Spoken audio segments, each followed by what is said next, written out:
በህግ አምላክ ቆይ አሁን ሶፊ ከመጣ ሐሳቧን ልጨርስ በጣም ትንሽ አንድ ደቂቃ የምትሆን ነው የምጨርስ መደሰትን ጥቅም ካልከው ልክ ነህ ሶፊ አንተ ሐሳብ እዚህ ላይ ትክክል ይሆናል መደሰት በራሱ ለእግዚአብሔር ጥቅም ነው ካልክ ማለት ነው እንዲያ ከሆነ የክርስቶስ መሰቀሉ ዓለምን አድኗል በዓለም መዳን ደግሞ ክርስቶስ ተደስቷል አዎ 99 ነገደ መላእክት በዱር ትቶ የጠፋውን በግ አንዱን አዳምን ሊፈልግ ነው የመጣው ባገኘውም ጊዜ ተደሰተ ነው እንጂ ሚል ባገኘውም ጊዜ ተጠቀመ ሚል አንድ የመጽሐፍ ክፍል የለም ባገኘውም ጊዜ ተደሰተ ነው ደስታ ጥቅም ነው ከሆነ እውነት ነው በዚህ ትርጓሜ አንተ ሐሳብ ልክ ይሆናል ማለት ነው ከዚያ ውጭ ግን በስቅለቱ በደሙ መፍሰስ ዓለምን ካዳነ ጥምቀቱ በዮርዳኖስ ያደረገው ጥምቀት ለክርስቶስ የሰጠው ጥቅም ምንድነው ካል መልሱ ምንም ከሆነ ለትውልዱስ የሚሰጠው ጥቅም ምንድነው ነው ያ ዳግም ከመንፈስ ቅዱስና ከራሱ ከክርስቶስ የምንወለድበት ዳግም መወለጃ ነው ብሎ ባለቤቱ መሰረተው ለምን በውሃ አደረገው አስቀድሞ በዘመነ ብሉይ ውሃ የጥፋት ምልክት ስለነበረ እንደምናውቀው በኖህ ዘመን 8 ነፍሳት ብቻ እስኪቀሩ ትውልድ ሲጠፋ ተንሳፎ የተረፉበት በውሃ ነው ከዚህ አስቀድሞ በዘመነ ብሉይ ለጥፋት ይላክ ስለነበረ በሰባት ካትም በሌሎቹ ማዝማናት በርካታ መጻሕፍትን ማንሳት እንችላለን በዚያ ምክንያት በውሃ አደረገው አንድም ውሃ ርኩብ ነው ማለት በሁሉ ቦታ ይገኛል ሀብታምም ደሃም ያገኘዋል አይደል ባለስልጣን ብቻ የሚያገኘው አይደለም በማር በቅቤ ለምን በወተት አልመሰረተው ይላሉ የኛ መተርጉማን ከደሃ ቤት አይገኝምና ነው ለሁሉ በሚገኘው ነው ውሃ መንጽይ ነው ከቆሸሻ ያነጻል አይደለም ስለዚህ ከመርገም የምንነጻበት አደረገው ነው ሶፊዬ ግን አንድ ምስጢር ልንገርህ ምናልባት ሌሎቻችሁን በደንብ እንድትሰሙ ይፈልጋለሁ ሰው በጥምቀት ይድናል ስንል ይቅርታ ጋር መምህርዬ ለኔም በዛው ከሶፊ ጋር አንድ አይነት ጥያቄ ስላለኝ በዛው ማቴዎስ 3:15ን እንዴት ይፈቱታል ታዲያ ሶፊ የጠየቀው ጥያቄ ላይ ማቴዎስ 3:15 ላይ እንዴት አድርገው ይፈቱኛል እስቲ በዛው የሶፊ ጋር ይጨርስ ልክ አሁን እኛ መምህር ብሩክ እንዳልገቡ አንተም ደግሞ በኋላ ጠይቃለህ የጥያቄ ተቀጽላ እድሜ ያራዝማል ይሄኛውን ረዝሞብን ቆይ ደግሞ አዲስ አታንጣ ስንጨርስ በአዲስ እንጀምረዋለን የትም ስለማንሄድ እንማማራለን ከክርስቶስ የሚበልጥ ሌላ ስራ የለንም ስራችን እርሱ ነው ስለሆነ ምን እያልኩ ነው ሁላችሁም መረዳት ያለባችሁ ደሙ ነው እንጂ የሚል ሰው ደጋጋሚ ይሰማለሁ ከደሙ የተለየ ጥምቀት ፈጽሞ ያድንም ይሄን አስረግጬ ነው የምነግራችሁ ጥምቀቱ በራሱ አገልግሎት የሚሰጠው በደሙ መፍሰስ ነው ጥምቀት ብቻውን ነፃ ደብዳቤ ነው ደብዳቤ አማናዊ ነው የሚባለው የዚያ ቢሮ ባለቤት በትክክል ጽፎታል ተብሎ አማናዊ ሆኖ የሚረጋገጠው ማህተሙ ሲኖር ነው ማህተም የሌለበት ደብዳቤ ቦዘን ሌጣ እንደሆነ ሁሉ የክርስቶስ ቅዱስ ሥጋና ክቡር ደም የሌለበት የቀራንዮ ሥራ የሌለበት ጥምቀት የለንም እሱ ሻወር ይባላል ያ ቅዱስ ማይ ከክርስቶስ ጋር ህብረት የምናደርግበት ንጹህ ሆነን ወደ ባለቤቱ የምንቀርብበት ቅዱስ ማይ ነው ክርስቶስን የምንለብስበት ቅዱስ ማይ ነው አልን እንጂ በቃ ከተጠመቅ በጥምቀት ትድናለህ ከዚያ ውጭ ስጋው ደግሞ ያስፈልግም እምልትል አስተምሮ የላት በነገራችን ላይ ካህኑ ያጠምቃል ቅድም እንዳልኳችሁ ደብዳቤ ነው እንደተጠመቀ በሰከንዶች ውስጥ ቤተ መቅደስ ይገባል የክርስቶስን ቅዱስ ሥጋና ክቡር ደም ይቀበላል ፍጻሜም ያገኘው ያኔ ነው አለያ ግን ቦዘን ደብዳቤ ይሆናል የት እንደመጣ ማይታወቅ ማይተምም ፊርማም የሌለው ማለት ነው ስለዚህ የክርስቶስ ደሙ ነው እንጂ ሚል በርካታ ሰብስለ እውነት ነው ደሙ ነው ያለ ደሙማ ድህነት አለ እንዴ ደም ካልፈሰሰ እኮ ስርየት የለም ቤዛ ሆነን የምንለው አዲያ ደሙ ነው እንጂ ምኑ ነው ቤዛ የሆነን ጥምቀቱ ነው እንዴ ደሙ እኮ ነው ቤዛ የሆነን ደሙ ነው ቤዛ የሆነን ስቅለቱ ነው ቤዛ የሆነን ወደ ስቅለቱ ለመጓዝ በጥምቀቱ በኩል በር አድርጎ ዳግመኛ ከውሃና ከመንፈስ ያልተወለደ እግዚአብሔር መንግስት አያይም ብሎ አንደኛው ልደት በስጋ ከእናታችን ምንወለደው ሁለተኛው ልደት ከመንፈስ ቅዱስ በጥምቀት በኩል ምንወለደው ያ የክርስቶስን ቅዱስ ሥጋና ክቡር ደም የምንቀበልበት ስርዓት ነው ማለት ነው ስለሆነ እሱን ማየት ይጠይቃል የቤተ ክርስቲያኑ አስተምሮ ይሄ ነው ሶፊ እንግዲህ ምናልባት ገብቶ ከሆነ ባለሙሉ ተስፋ ነኝ ካልገባህ እንዲገባህ እንጸልያለን እግዚአብሔር እንዲረዳ አሜን መልካም ነው ሰምቻለሁ ነገር አዲስ ነገር መጨመረው ባይኖርም ምናልባት መምህር ያሏቸውን ሐሳቦች በመጽሐፍ ቅዱስ ላይ አንደኛ ጴጥሮስ ምዕራፍ 2 ቁጥር 21 ላይ ሐዋርያው ቅዱስ ጴጥሮስ ምን ብሏል የተጣራችሁለት ለዚህ ነውና ክርስቶስ ደግሞ ፍለጋውን እንድትከተሉ ምሳሌ ትቶላችኋል ስለዚህ ምሳሌ ትቶላችሁ ስለናንተ መከራን ተቀብሏል ይላል ስለዚህ ክርስቶስ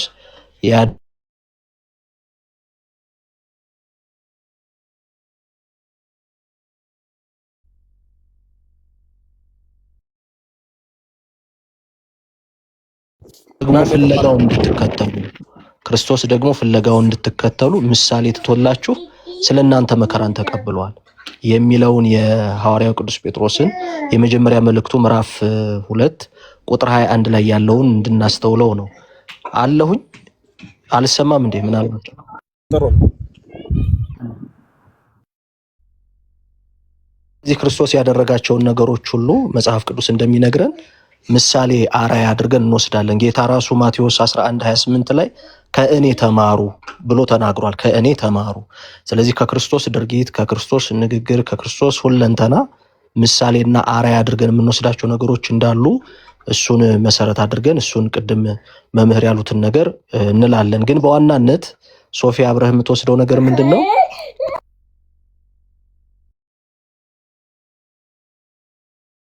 የዮሐንስ ጥምቀት የንስሐ ጥምቀት ነው የሚባለው። የሐዋርያት ሥራ ምዕራፍ 19 ላይ እንደምታስተውለው የንስሐ ጥምቀት ተብሎ ተገልጿል እና ክርስቶስ ደግሞ ንስሐ የማያስፈልገው ፍጹም ንጹሕ ጻድቅ መሆኑን ሐዋርያው ቅዱስ ጴጥሮስ ራሱ በአንደበቱም ነውር ያልተገኘበት ለመሆኑ ነግሮናል። ስለዚህ ለምን አደረገው ስንል እዛው ክፍሉ ላይ እንደምንመለከተው ጽድቅን ለመፈጸም ነው። ጽድቅ የሚፈጸመው ደግሞ በትህትና ነው። የክርስቶስ ትህትና ደግሞ የተገለጠው በምንድን ነው? እርሱ ልዑል ጌታ ሆኖ ሳለ ዮሐንስን መጥራት ሲገባው ወደ ዮሐንስ መሄዱ በዚህ ድርጊት በራሱ ትህትናው የክርስቶስ ፍጹም የሆነ ትህትና ሰማያዊ እሱ በምድራዊ ዮሐንስ እጅ ይጠመቅ ዘንድ ዮሐንስ ወደሚያጠምቅበት ስፍራ መሄዱ በራሱ ይሄ ፍጹም የክርስቶስን ትህትና የሚያመለክት ነው።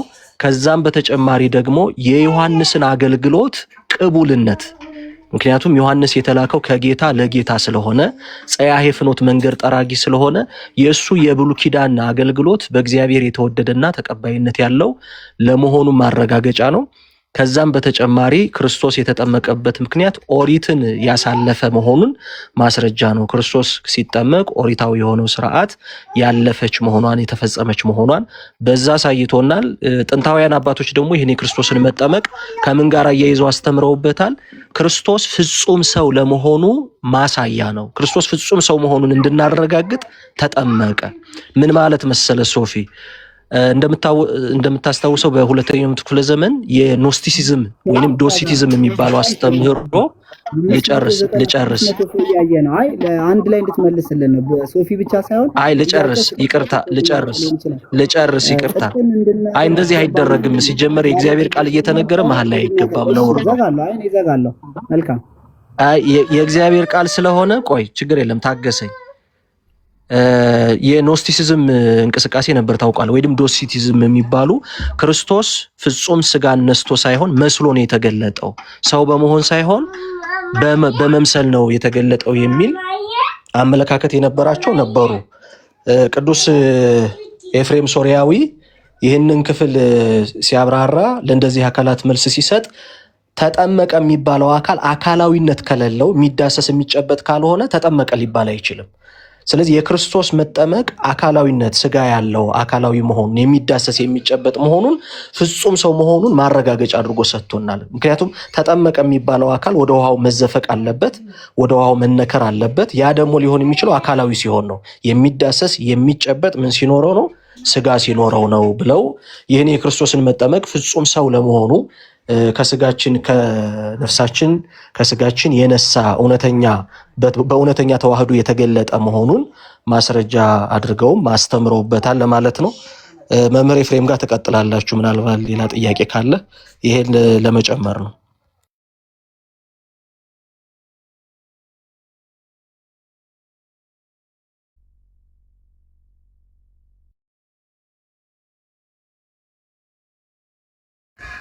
እኔ ጋር ነው ተቋርጧል ወይስ ብሩክ መምህር ጨረሱ? አዎ ሶፊን መናገር ፈልጎ ነበር።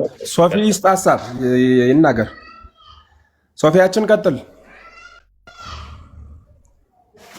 ሚውት ነህ እያወራ ከሆነ። አይ ያው እየሰማው ነው፣ እያዳመጥኳችሁ ነው። ብሩክም መምህርም የተናገራችሁትን ሰምቻለሁ። ግን እንግዲህ እናንተ እያላችሁት ያላችሁት ጥምቀት ለኃጢአት ስርየት ይሆናል ነው ሀሳባችሁ? እስቲ መምህር በትክክል ለምን መሰለህ ሰለስቱ ምዕት በ310 25 ዓመተ ምህረት የነበሩት ስልክ አቋርጦ ነው ሶሪ የቀደሙት አባቶች በጣም እኒ መመኪያ አባቶቻችን የምንላቸው አባቶቻችን በርካታ ስርዓት የሰሩልን ማለት ነው። ባጭሩ ዝርው የነበርነው ብትን የነበርነው ሄዱ አስተምሩ ብሎ ጌታ በነገራችን ላይ ጥቆማ ነው አቅጣጫ ነው የሰጠው። ከዚያ ግን ያንን አቅጣጫ የሰጠንን ጥቆማ ሐዋርያት ናቸው አስፈጻሚዎች ማለት ነው። ልክ መንግስት የሆነ ህግ ያወጣል፣ ህግ አስፈጻሚ ደግሞ ራሱን የቻለ አካል አለው። ልክ እንደዚያ ሁሉ ህግ ተናገረ፣ ህጉን የሚያስፈጽሙ ሐዋርያት ናቸው። ያመነ የተጠመቀ ይድናል ብሎ ባለቤቱ ተናገረ። ያን ማመን ያን መጠመቅ ስርዓት የሚያስፈጽሙት ደግሞ ሐዋርያት ናቸው ማለት ነው። ስለሆነም ሰለስቱ ምዕት ሲናገሩ በፍትሐ ነገሥት በሚባለው መጽሐፋችን ወይም ሃይማኖተ አበው ዘሰለስቱ ምዕት በሚባለው መጽሐፋችን ወነአምን በሐቲ ጥምቀት ለስርየተ ኃጢአትን ስለማስተስረይ ፈጽማ በተሰጠች በአንዲት ጥምቀት እናምናለን ብለው አባቶቻችን ተናግረዋል። ይህች ጥምቀት ግን ብዙ ጊዜ ውሃው ያድናል ወይ የሚል ጥያቄ ያለው ሰው ውሃ አያድንም እና ምኑ ነው የሚያድን ከተባለ በውሃው ላይ የሚያድረው ቅዱስ መንፈስ ነው። በቤተ ክርስቲያናችን መስቀል አለ አይደል? መስቀሉ እንጨት ነው። እኛን የሚያድነን እንጨቱ አይደለም፣ በመስቀሉ ላይ የሚያድረው ኃይል ነው። ያ ደግሞ የመስቀሉ ኃይል ተብሎ የተነገረው የእግዚአብሔር መንፈስ ቅዱስ ጸጋ ነው። ልክ እንደዚሁ ሁሉ ውሃው ዝም ብሎ ውሃ ብቻ ለሚታየው ሰው ቦዘን ውሃ ቅድም እንደተናገሩት ሻወር ነው ምንም። በዚያ ውሃ ላይ ግን የእግዚአብሔር መንፈስ ቅዱስ ያድርበታል። የእግዚአብሔር መንፈስ ያደረበት ውሃ ስለሆነ ነው ጌታ ከውሃና ከመንፈስ ብሎ ቃል በቃል የተናገረ ውሃ ነው ያለ። ይህን ውሃ እንግዲህ በግሪኩም ስናየው፣ በግዕዝም ስናየው፣ በአማርኛም ስናየው ከዚያ ውጭ ቋንቋ ምሁራን እንግዲህ ሲመለከቱት እኛ በምናውቀው ስንተረጉመው እነሱም በሚያውቁት ተርጉመው ሲያስረዱን ውሃ ነው።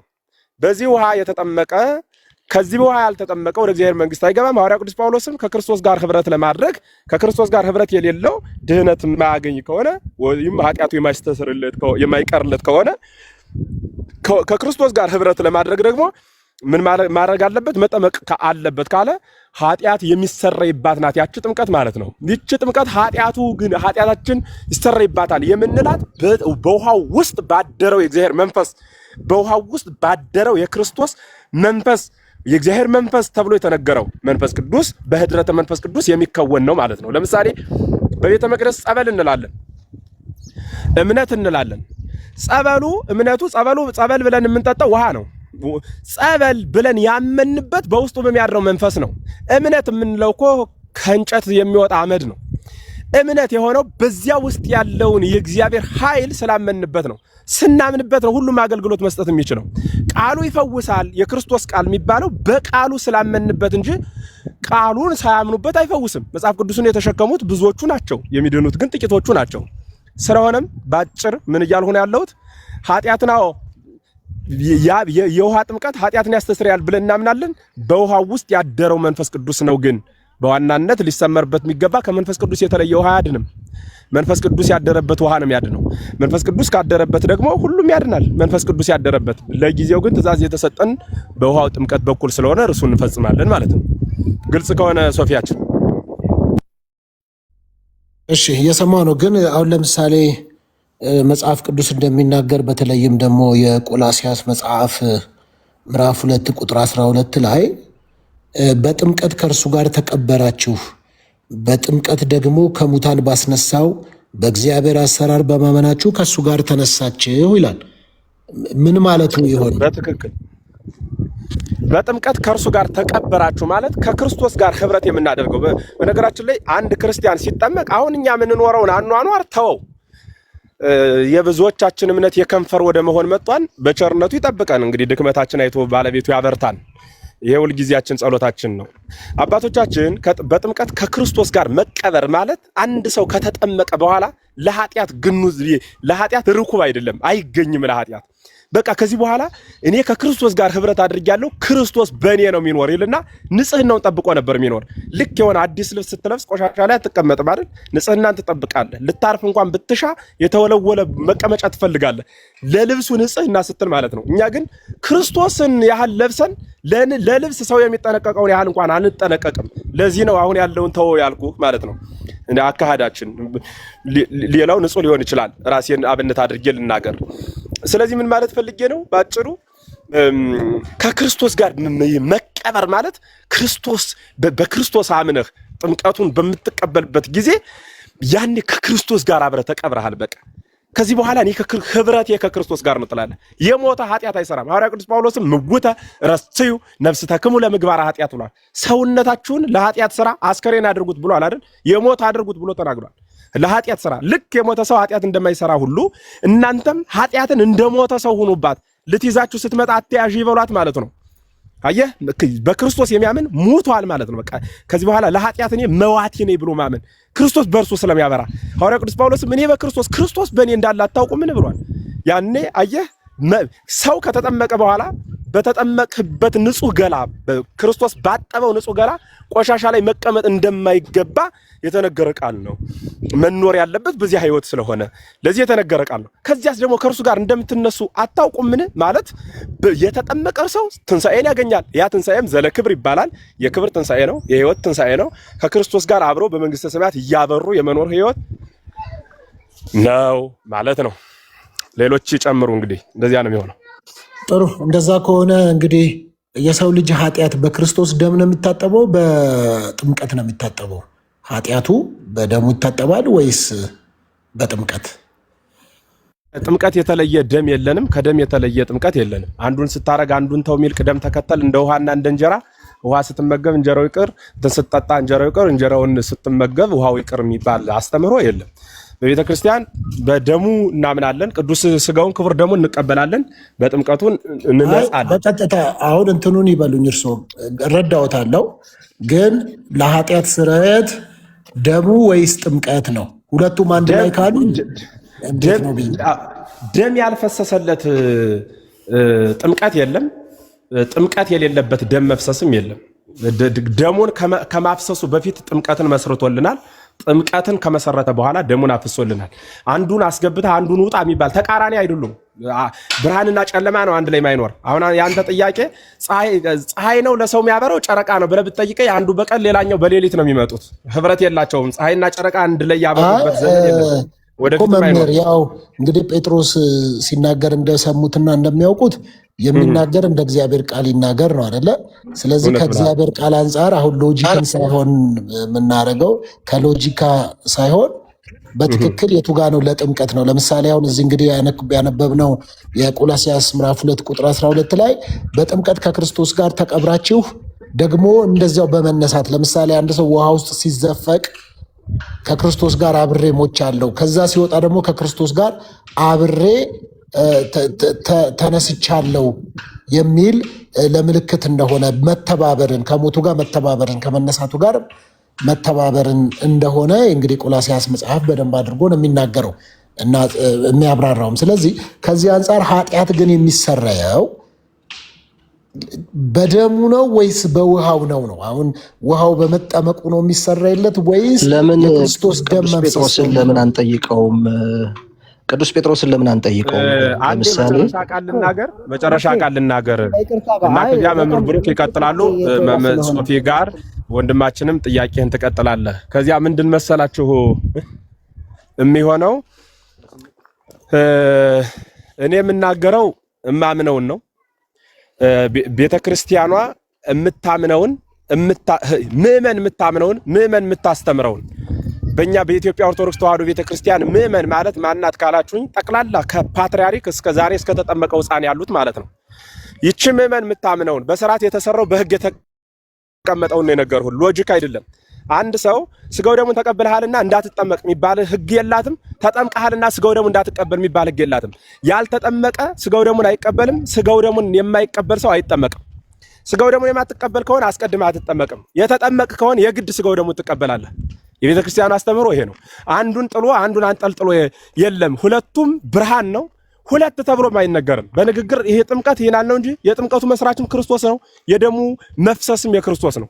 ጥምቀቱን ህልውና እንዲኖረው ያደረገው የደሙ መፍሰስ ነው። ከደሙ መፍሰስ የተለየ ጥምቀት የለንም። ጥምቀቱን ሳይጠመቅ ደሙን ያፈሰሰ ክርስቶስም የለንም። እኛ ምናምነው ከልደቱ እስከ እርገቱ ነው። ሁሉን ጠንቅቀን ነው ምናምነው። የሆነን ሰፈር የሆነ አይደለም። እኛን ያዳነን ያልተወለደው አልተሰደደም። ባለፍም ተናግሬያለሁ። ወደ ግብጽ ያልተሰደደው እርሱ ወደ ምድረ ርስት አልተመለሰም። ወደ ምድረ ርስት ያልመጣው በ30 ዓመቱ አልተጠመቀም። በ30 ዓመቱ ያልተጠመቀው አልተሰቀለም። ያልተሰቀለው አላዳነም። ያላዳነው አልተነሳም። ያልተነሳው አላረገም። እያልሁ ያለሁት ያረገው ያ የተነሳው ነው። የተነሳው ያ የሞተው ነው። የሞተው በቀራንዮ የተሰቀለው ነው። በቀራንዮ የተሰቀለው በ30 ዓመቱ በዮርዳኖስ የተጠመቀው ነው። በዮርዳኖስ የተጠመቀው ወደ ግብጽ የተሰደደው ነው። ወደ ግብጽ የተሰደደው ከድንግል የተወለደው ነው። ከድንግል መወለዱን ክዶ በቀራንዮ መሰቀሉን ማመን፣ በቀራንዮ መሰቀሉን አምኖ በ30 ዓመቱ መጠመቁን መካድ ሁሉም ከፍርድ አያድንም። እኛ ከልደቱ እስከ እርገቱ ያለውን ጠንቅቀን ሁሉንም በመላት እንቀበላለን። ከሰው መወለዱን እናምናለን። ከሰው ተወልዶ ሰው ሆኖ ባሕርየ ሰብን ገንዘብ አድርጎ እንደ ሰውነቱ የአዳምን በደል በራሱ ላይ ተሸክሞ እንደ አምላክነቱ በደሙ ዓለምን ነፃ ያወጣ ክርስቶስ ነው። ይሄ የቤተ ክርስቲያኗ ትምህርት ነው። ሎጂክም አይደለም፣ የግለሰብ ሐሳብም አይደለም። በጽሁፍ ተጽፎ ተሰንዶ የተቀመጠ ነው። ግልጽ ከሆነ እሱ ነው። ሌሎቻችሁ ቀጥሉ፣ ድል እንስጥ። በጣም ጥሩ። እንደዛ ከሆነ እንግዲህ አንደኛ ሐዋርያቱ ተጠምቀዋል እንዴ? በዚህ ጥምቀት መጽሐፍ ቅዱሳዊ ማስረጃ አለ? እንግዲህ ብዙ አይነት የጥምቀት ስርዓት አለ። እሱን ላስረዳ። መምህር ብሩክ ትቀጥሉ። ቀጥታ ስርዓቱን ሳይሆን ወደዛ ከመሸጋገራችሁ በፊት ሶፊ ጋር አንድ ካነሳው ጥያቄ አንጻር አስረዳኝ ከሆነ አዎ ተጠምቀዋል። ከሐዋርያት ሥራ ምዕራፍ ኦኬ መምህር ብሩክ መጽሐፍ ቅዱስ ላይ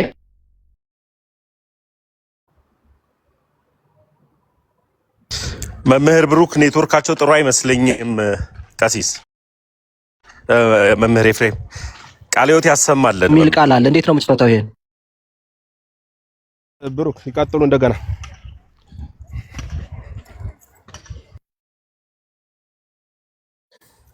አይ በቃ መምህር ኤፍሬም የሚመልሱልኝ። ተጠምቀዋል ካሉ እስቲ እንዴት እንደተጠመቁ ንገሩኝ። የቱ ጋር እንደተጠመቁ ሐዋርያት ሥራ ጋር እንዳይመጡ። ኧረ አልመጣም፣ ግድ የለም አይዞህ። ሶፊ እኮ በቃ ያን ሶፊ የሚባለውን መጠጥ ብታስተዋውቅ እኮ ከስምህ ጋር ቢስማማ ጥቆማ ነው። አልኮልም ነጻ ስለሆነ ጥሩ ነው። ስለዚህ ሐዋርያት ሥራ ጋር ሳይመጡ ሌላ አልመጣም። በቤተ ክርስቲያን አስተምህሮ ጥምቀትን በሶስት አይነት ከፍላ ነው። የቤተ ክርስቲያንን ሳይሆን ነው የፈለኩት፣ ቀጥታ ከመጽሐፍ ቅዱስ ሐዋርያቱ። ምክንያቱም እኔ መጽሐፍ ቅዱስ ብቻን ብዬ የምቀበል ስለሆንኩኝ እንደ ቤተ ክርስቲያን ሳይሆን እንደ እግዚአብሔር ቃል ከመጽሐፍ ቅዱስ ሐዋርያቱ የተጠመቀበት ወይም ደግሞ ቅድስት ድንግል ማርያም የተጠመቀችበት ቦታ። እሷስ ቅድስት ድንግል ማርያምስ ተጠምቃለች? በጣም ጥሩ ጥያቄ ነው ያነሳው። ጥያቄ ልጠይቅህ። እሺ፣ ያልተጠመቀ ሰው ከክርስቶስ ጋር ህብረት እንደሌለው ታምናለህ ሶፊ? እውነት ነው እንዴ? ቅድም እኮ የነገርኩት ቆላስይስ እኮ ያነሳነው 2 ላይ። እግዚአብሔር ይስጥልኝ፣ አመሰግናለሁ። ከክርስቶስ ጋር ህብረት ማለት ከክርስቶስ ጋር መኖር ነው አይደል? እውነት ነው። ይሄው ቅድም ነገርኩት፣ ከመሞቱ ጋር መሞት፣ ከመነሳቱ ጋር መነሳት። በዘመነ ብሉይ የነበሩ ሰዎች የት ነው የገቡ? አልተጠመቁም። እንግዲህ እዚያ ውሃ አለ ሲኦል ውስጥ እንዴት አድርገው የጠየቁትን እሱን እኮ ነው።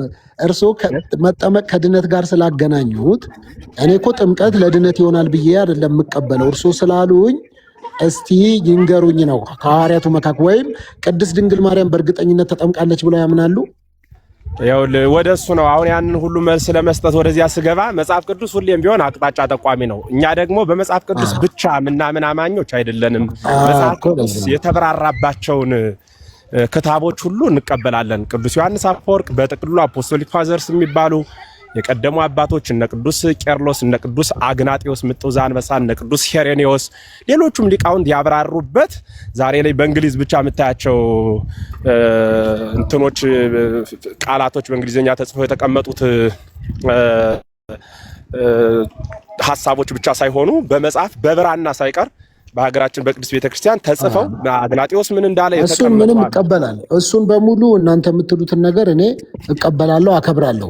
ለእኔ ግን እንደ እምነት አቋም መገለጫ ግን ከሱ የተለየ ስለሆነ አፋጠን እኮ ሶፊ እንዳንተ ያለ እንደ ሶፊ የሚል መጽሐፍ አጥቼ ሳገኝ ወደፊት መልስልሃለሁ። እንደ ቤተክርስቲያን ስለዚህ እንደዛ ነው። አሁን እርሶ ጥምቀት በብሉይ ኪዳን አልነበረም ነው የሚሉት አይደል? እርሶ አልነበረም ብቻ ሳይሆን የለም ለፈውሰ ስጋ ካልሆነ በቀር ለድህነት ዓለም ጥምቀት የሚባል የለም በዘመነ ብሉይ። እሺ ታዲያ ኢየሱስ ክርስቶስ የተጠመቀው በአዲስ ኪዳን ወይስ በብሉይ ኪዳን? አዲስ ኪዳን ማለት እኮ ከልደተ ክርስቶስ ጀምሮ ነው ሶፊ 2018 እያልህ እኮ ገባኝ እኮ አሁን እኔ ጠየቅኩት። ኢየሱስ በብሉይ ኪዳን ተጠመቀ በአዲስ ኪዳን? አይ ያማ ዮሐንስ በ30 ዓመቱ ጥምቀትን ክርስቶስ ከሚመሰረትበት ድረስ ለንስሐ ነበር ዮሐንስ የሚያጠምቀው እንጂ ታዲያ ምን ነበረ በብሉይ ዮሐንስ ሲያጠምቅ የነበረው በብሉይ ኪዳን ነው በአዲስ ኪዳን ነው? በዘመነ ብሉይ ነው እንጂ የንስሐ ታዲያ እኮ በብሉይ ኪዳን ጥምቀት አልነበረም አሉኝ እኮ። አይ ቆይ አሁን ጥምቀቱ ምን አይነት ጥምቀት ነው እንጂ ጥምቀትማ እገሌ ተጠምቆ ነጻ ከለምጹ እገሌ እንደዚህ ሆኖ በዮርዳኖስ ብቅ ጠልቅ ብሎ የሚል መጽሐፉ በጠቅላላ ይሄንን ሐሳብ እኮ ይገልጻል። ያ ጥምቀት ምን ጥምቀት ነው የጥምቀቱ አይነት ነው። ፈውሰ ስጋ የሚያሰጥ ከሆነ አለ ብያለሁ እኮ ቅድም ለመንጻት የሚደረግ ነው እንጂ በዘመነ ብሉይ ጥምቀት ተመስርቷል ብለን አናስተምርም፣ አንናገርም። ዘመነ ሐዲስ የምንለው ግን ከልደተ ክርስቶስ ነው የምንጀምረው። እሱን 1 ዓመት 2 ዓመት ብለን ቆጥረን ነው ዛሬ 2018 የደረስነው። እንደዚያ ነው። ሌሎቻችሁም ጋር ትንሽ ተወያዩ። ወደ ከተማ ድምጽ አለ እኔ ጋር ሶፊ ያው ቅዱስ ጳውሎስ ሐዋርያ መሆኑን ታምናለህ አይደል? ትቀበላለህ? ምንም ጥያቄ የለውም። ያው ግን እዛ ጋር እንደንደርስ ብዬ እኮ ነው። ያው አንተም ልታነሳ የፈለግከው ነገር ገብቶኛል። እንግዲህ ጳውሎስ ያዘዛትን ትእዛዝ ልታነሳ እንደሆነ ይገባል። ትእዛዝ አልሰጥህም። ትእዛዝ ሳይሆን ጳውሎስ የተጠመቀውን ጥምቀት ነው ማሳይ እኮ ልትለይ ነው እኮ ተጠመቁ ብሎ የተናገራትን የተጠመቀውን ብለህ ልታመጣ አይደለም። ተጠመቁ ብሎ የተናገረውን አይደለም። እሺ ሂድ። መጠመቁን ነው ማሳይ። ምክንያቱም ከሐዋርያት መካከል በዚህ ጥምቀት የተጠመቃለ ወይ ብለህ ስለሆነ የጠየቅከው ሐዋርያው ቅዱስ ጳውሎስ ደግሞ ራሱ ሐዋርያቱ መካከል አላልኩ። ሐዋርያት ተጠምቀዋል ወይ? ሁለተኛ እስቲ አንተም በግልጽ እሳቸውን በደንብ አልነገሩኝም።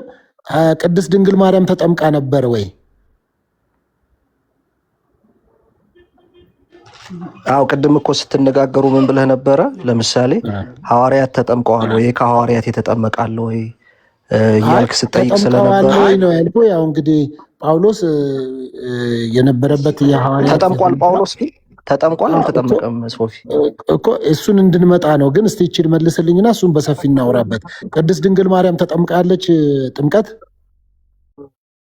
አሁን እኛ እንዴት መሰለህ በሐዲስ ኪዳን ትምህርታችን ውስጥ በቀጥታ ኤክስፕሊሲትሊ መጽሐፍ ቅዱስ ላይ በዝርዝር እነከሌ ተጠመቁ ተብሎ የሐዋርያት እንትኑን አይ በጌታችንና መድኃኒታችን ኢየሱስ ክርስቶስ እናት ቅድስት ድንግል ማርያም ተጠምቃለች። ለእናንተ ሐዋርያት መካከል አንዱ ሐዋርያው ቅዱስ ጳውሎስ ነው። ቅዱስ ጳውሎስ ከተጠመቀ በግልጽ እንኳን ሌሎቹ ተጠመቁ ተብሎ በቀጥታ ባይነገርም እንደተጠመቁ የሚያሳዩ ግን አስረጅ ነገሮች አሉ። ቅድስት ድንግል ማርያም ይሄን ለምንድን ነው የምንለው? ድንግል ማርያም ተጠምቃለች። ይሄ ምን ይፈይዳል? አሁን ይሄ ነገረ ጥምቀት መጠመቁ አስፈላጊ ነው አይደለም የሚለውን ለመመለስ እኮ ነው። ንገረኛ። መጽሐፍ ቅዱስ ላይ እንደዛ በኤክስፕሊሲትሊ እንደዛ አልተቀመጠም። ስለዚህ ተጠምቃለች። ያንተንም ስትል የነበረው ነገር የለም። እሱን ተወውና ምን እናድርግ መሰለህ፣ ከመጽሐፍ ቅዱስ ውጪ ብለህ ስለምታምን አንተ ከመጽሐፍ ቅዱስ ውጪ ባለ አስተምህሮ ቅድስት ድንግል ማርያም ተጠምቃለች የሚል አስተምህሮ አላችሁ ወይ? ምን ይጠቅማል አሁን ይሄ ጥያቄ?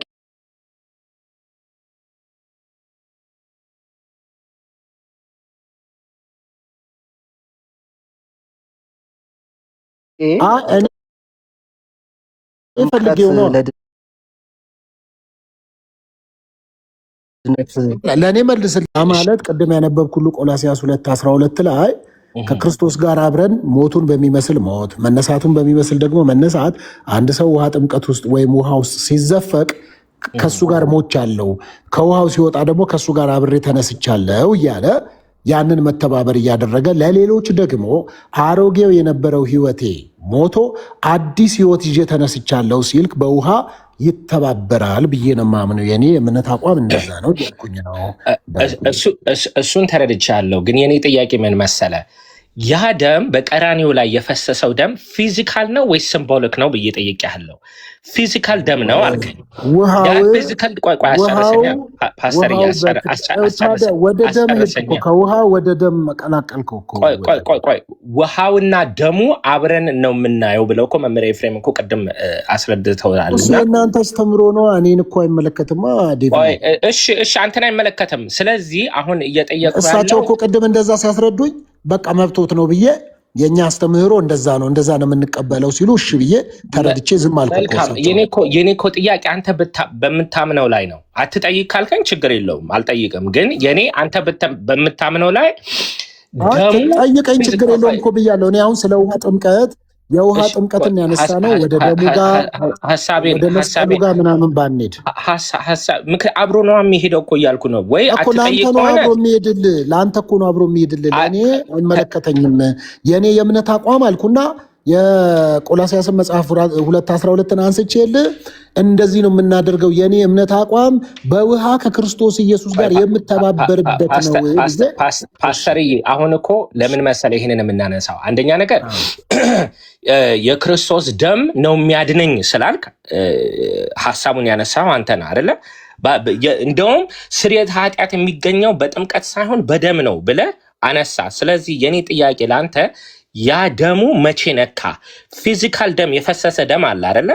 ያ ደም የማዳን ኃይል አለው ወይ? ስለ የክርስቶስ ደም እስከሆነ ድረስ ምን ጥያቄ አለው አልከኝ። መልካም፣ ይሄ ጥሩ መልስ እኮ ነው። የኔ ጥያቄ ደግሞ ያ ደም መቼ አንተ ጋር ነካ ነው። መቼ ፊዚካሊ? እንግዲህ ደሙ ለምልክት ነው ወይ አሁን ለምሳሌ ጥምቀቱ ለምልክት ነው አልከኝ። እሺ ደሙ ለምልክት ነው? የፈሰሰው ደም ለምልክት ነው?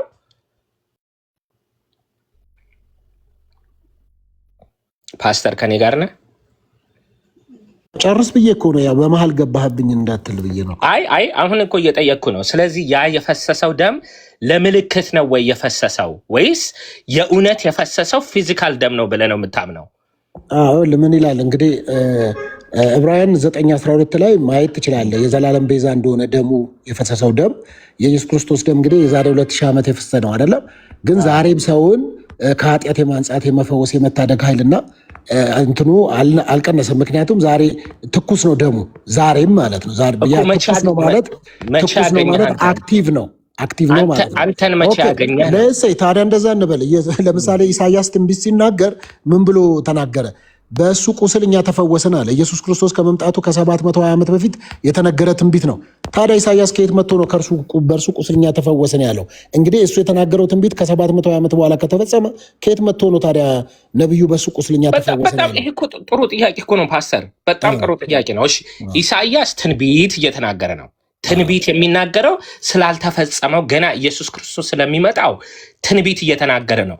አሁን ግን ትንቢት እየተናገርን ሳይሆን በደሙ ታጥቤ ድኛለሁ ነው ያልከው። ታጥቤ የሚለው ቃል ላይ ፎከስ ብናደርግ ወይ ደሙ ሲፈስ ለምልክት ነበርና ደሙ እንደፈሰሰ ስላመንኩ ደሙ ሳይሆን ያዳነኝ ሌላ ነገር ነው ብለህ ንገረኝ። ከዛ በኋላ ኦኬ ላይክ እስማማለሁ።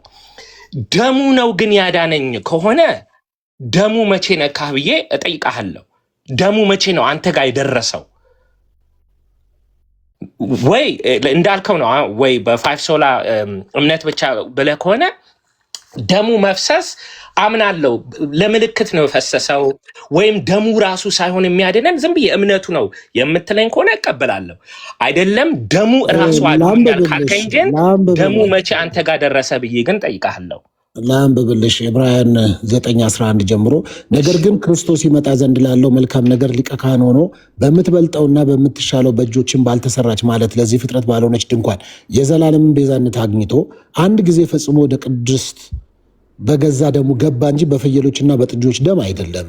የኮርማዎችና የፍየሎች ደም በረከሱትም ላይ የተረጨ የጊደር አመድ ስጋንም ለማንጻት የሚቀድሱ ከሆኑ ይላል ነውር የሌለበት ነውር የሌለው ሆኖ በዘላለም መንፈስ ራሱን ለእግዚአብሔር ያቀረበ የክርስቶስ ደም እንዴት ይልቅ ሕያውን እግዚአብሔርን ልታመልኩ ከሞተ ስራችሁ ሕሊናችሁን ያነጻ የሆነ ይላል። ገባ? ስለዚህ የክርስቶስ ኢየሱስ ደም ዛሬም ትኩስ እንደሆነ ታምናለህ አይደል? ትቀበላለህ? እኔማ እቀበላለሁ። አዎ የእውነት ደሙ የፈሰሰው እውነተኛ ደም ነው። ያዳነኝ የእሱ ደም ስለነካኝ ነው ብዬ ደግሞ አምናለሁ። ስላጠበኝ ነው ብዬ አምናለሁ። እኔ የማምንበት መንገድ አንተ ስለማትቀበለው ነው ለአንተ እኮ ጥያቄውን ያነሳሁት እኮ። እኔማ ነገርኩህ እኮ ይኸው እንግዲህ ምኑን ነገርከኝ?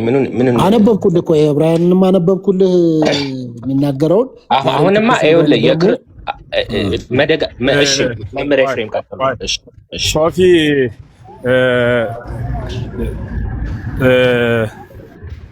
ዛሬ ድረስ የክርስቶስ ደም ያ አንድ ጊዜ በቀራንዮ የሆነው ለሁል ጊዜ የሚሆን ትኩስ ደም ነው ብለህ ታምናለህ? አዎ ይኸው እሱን እኮ ነው እያነሳን ያለነው። የእኛም እምነት እንደሱ ነው። ወደ ሌላ ጥያቄ።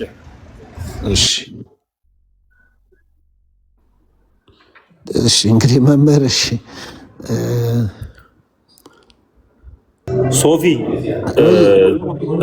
ሁላችሁንም ቢኒዬ፣ ዲያቆን መዝሙር ያሬድ፣ ወንድሜ ኢዮብ እንኳን ደህና መጣችሁ። ሶፊ ዲያቆን ዳዊት ዲያቆን ናቸውና ዲያቆን እያልክ ጥራቸው። አይ ዳዊት ስለሚል ነው እኔ አላየሁኝማ። ዳዊት ዲያቆን ናቸው ወይ? ይቅርታ ይቅርታ፣ የኔ ጌታ ዲያቆን ይቅርታ፣ በጣም ይቅርታ። አላወኩኝም፣ በጣም ይቅርታ። ኢዮብ ፓስተር ሶፊ እንኳን ደህና መጣ። ሰላም ነው ወይ? ስላየው ደስ ብሎኛል። ዲያቆን ዳዊት፣ መዝሙረ ያሬድ፣ ሌሎቻችሁም ኢዮብ፣ ሁላችሁ በጥቅሉ ሰላም ብያለሁ። እንደምሰነበታችሁ። ኢዮብ እኮ አናግሮ ነበር በኮመንት። ሰላም ብያለሁ ሁላችሁ። አቃቢ እምነት ሶፊ ሰላም ብለናል። ማን እምነት? አይ እምነት እያቀብክ ነው ብዬ ነው። እና ድምጼን አላቅም ታዲያ?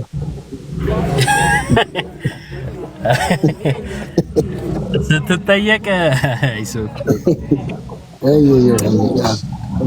የክርስቶስን የማዳን ስራ የምትቀበለው በጸጋ ነው አይደለ? አራተኛ ሰው መጣ እንዴ? አንተ የሺህ ሰው ግምት እኮ ነው። ምን ችግር አለው? እኔ ትከሻዬም ጭንቅላቴም ሰፊ ነው፣ እግዚአብሔር ይመስገን። ስለዚህ የአንድ የክርስቶስ የሰራውን ስራ ለመቀበል የምትቀበለው በጸጋ ነው አይደለ? ኔትወርክህ አይሰማም።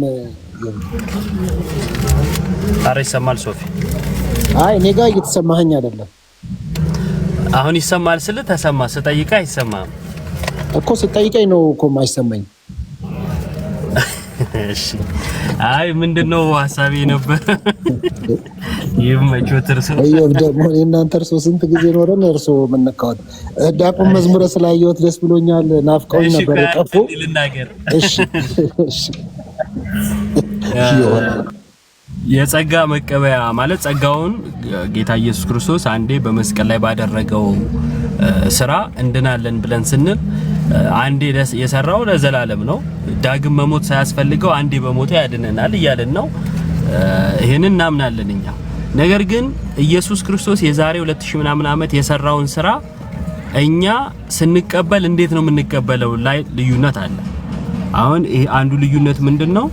የጸጋ መቀበያ የሆኑትን ሚስጥራትን ማግለል ነው። ሁሉም አይደሉም፣ የሚያገሉ አሉ፣ ማያገሉ አሉ እንደምታውቁት ማለት ነው። የሚያገሉቱ እምነት ብቻ ይሉና እምነት ብቻ ላይም እንኳን በእናወራ የተለያየ እምነት ብቻ እናያለን። ጸጋ ብቻ ብሎ የተለያየ መሆኑ ሰሞኑን ስለተመለከትን ማለት ነው። በእኛ እምነት ግን ክርስቶስ የሰራውን አምነን ያመነውን ደግሞ ስንለብሰው እንድናለን ብለን እናምናለን። ይሄ እንዴት ነው የምናደርገው? አምነን ክርስቶስ የምንለብሰው እንዴት ነው ስንል ጳውሎስ በጥምቀት በኩል ብሎናል። ስለዚህ የኃጢአት ስርየት የምናገኘው 14ቱን የአዲስ ኪዳን መጻሕፍት የጻፈው ጳውሎስ የዳነበትን መንገድ መከተል ነው። እርሱም እንዴት ነው የኃጢአት ስርየት ያገኘው? በጥምቀት በኩል በእምነት ብቻ ሳይሆን በጥምቀት በኩል። ስለዚህ እኛም ትምህርታችን ይሄ ነው። በእምነት ብቻ ሳይሆን በጥምቀት የኃጢአት ስርየትን እናገኛለን። በጥምቀት ብቻ እያልን ነው ካልን አይደለም፣ አንነጣጥለው። ግን ደግሞ በብቻ ብለን ደግሞ አጥረን የክርስቶስን ትምህርት አንቃወመውም እያልን ነው ማለት ነውና የዲያቆን ዳዊትን ጥያቄ መልሰው ቢሆን ኖሮ እዛ ውስጥ ብዙ ትምህርቶች ነበሩበት። ለማንኛውም ላለመጠየቅ ያረጋውን ጥረት አድንቀን እኔ ጨርሻለሁ።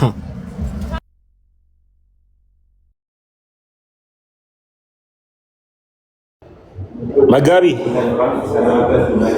ፓስተር ሶፎንያስ ለሁም እሺ፣ ጠያቄን ቀጥል።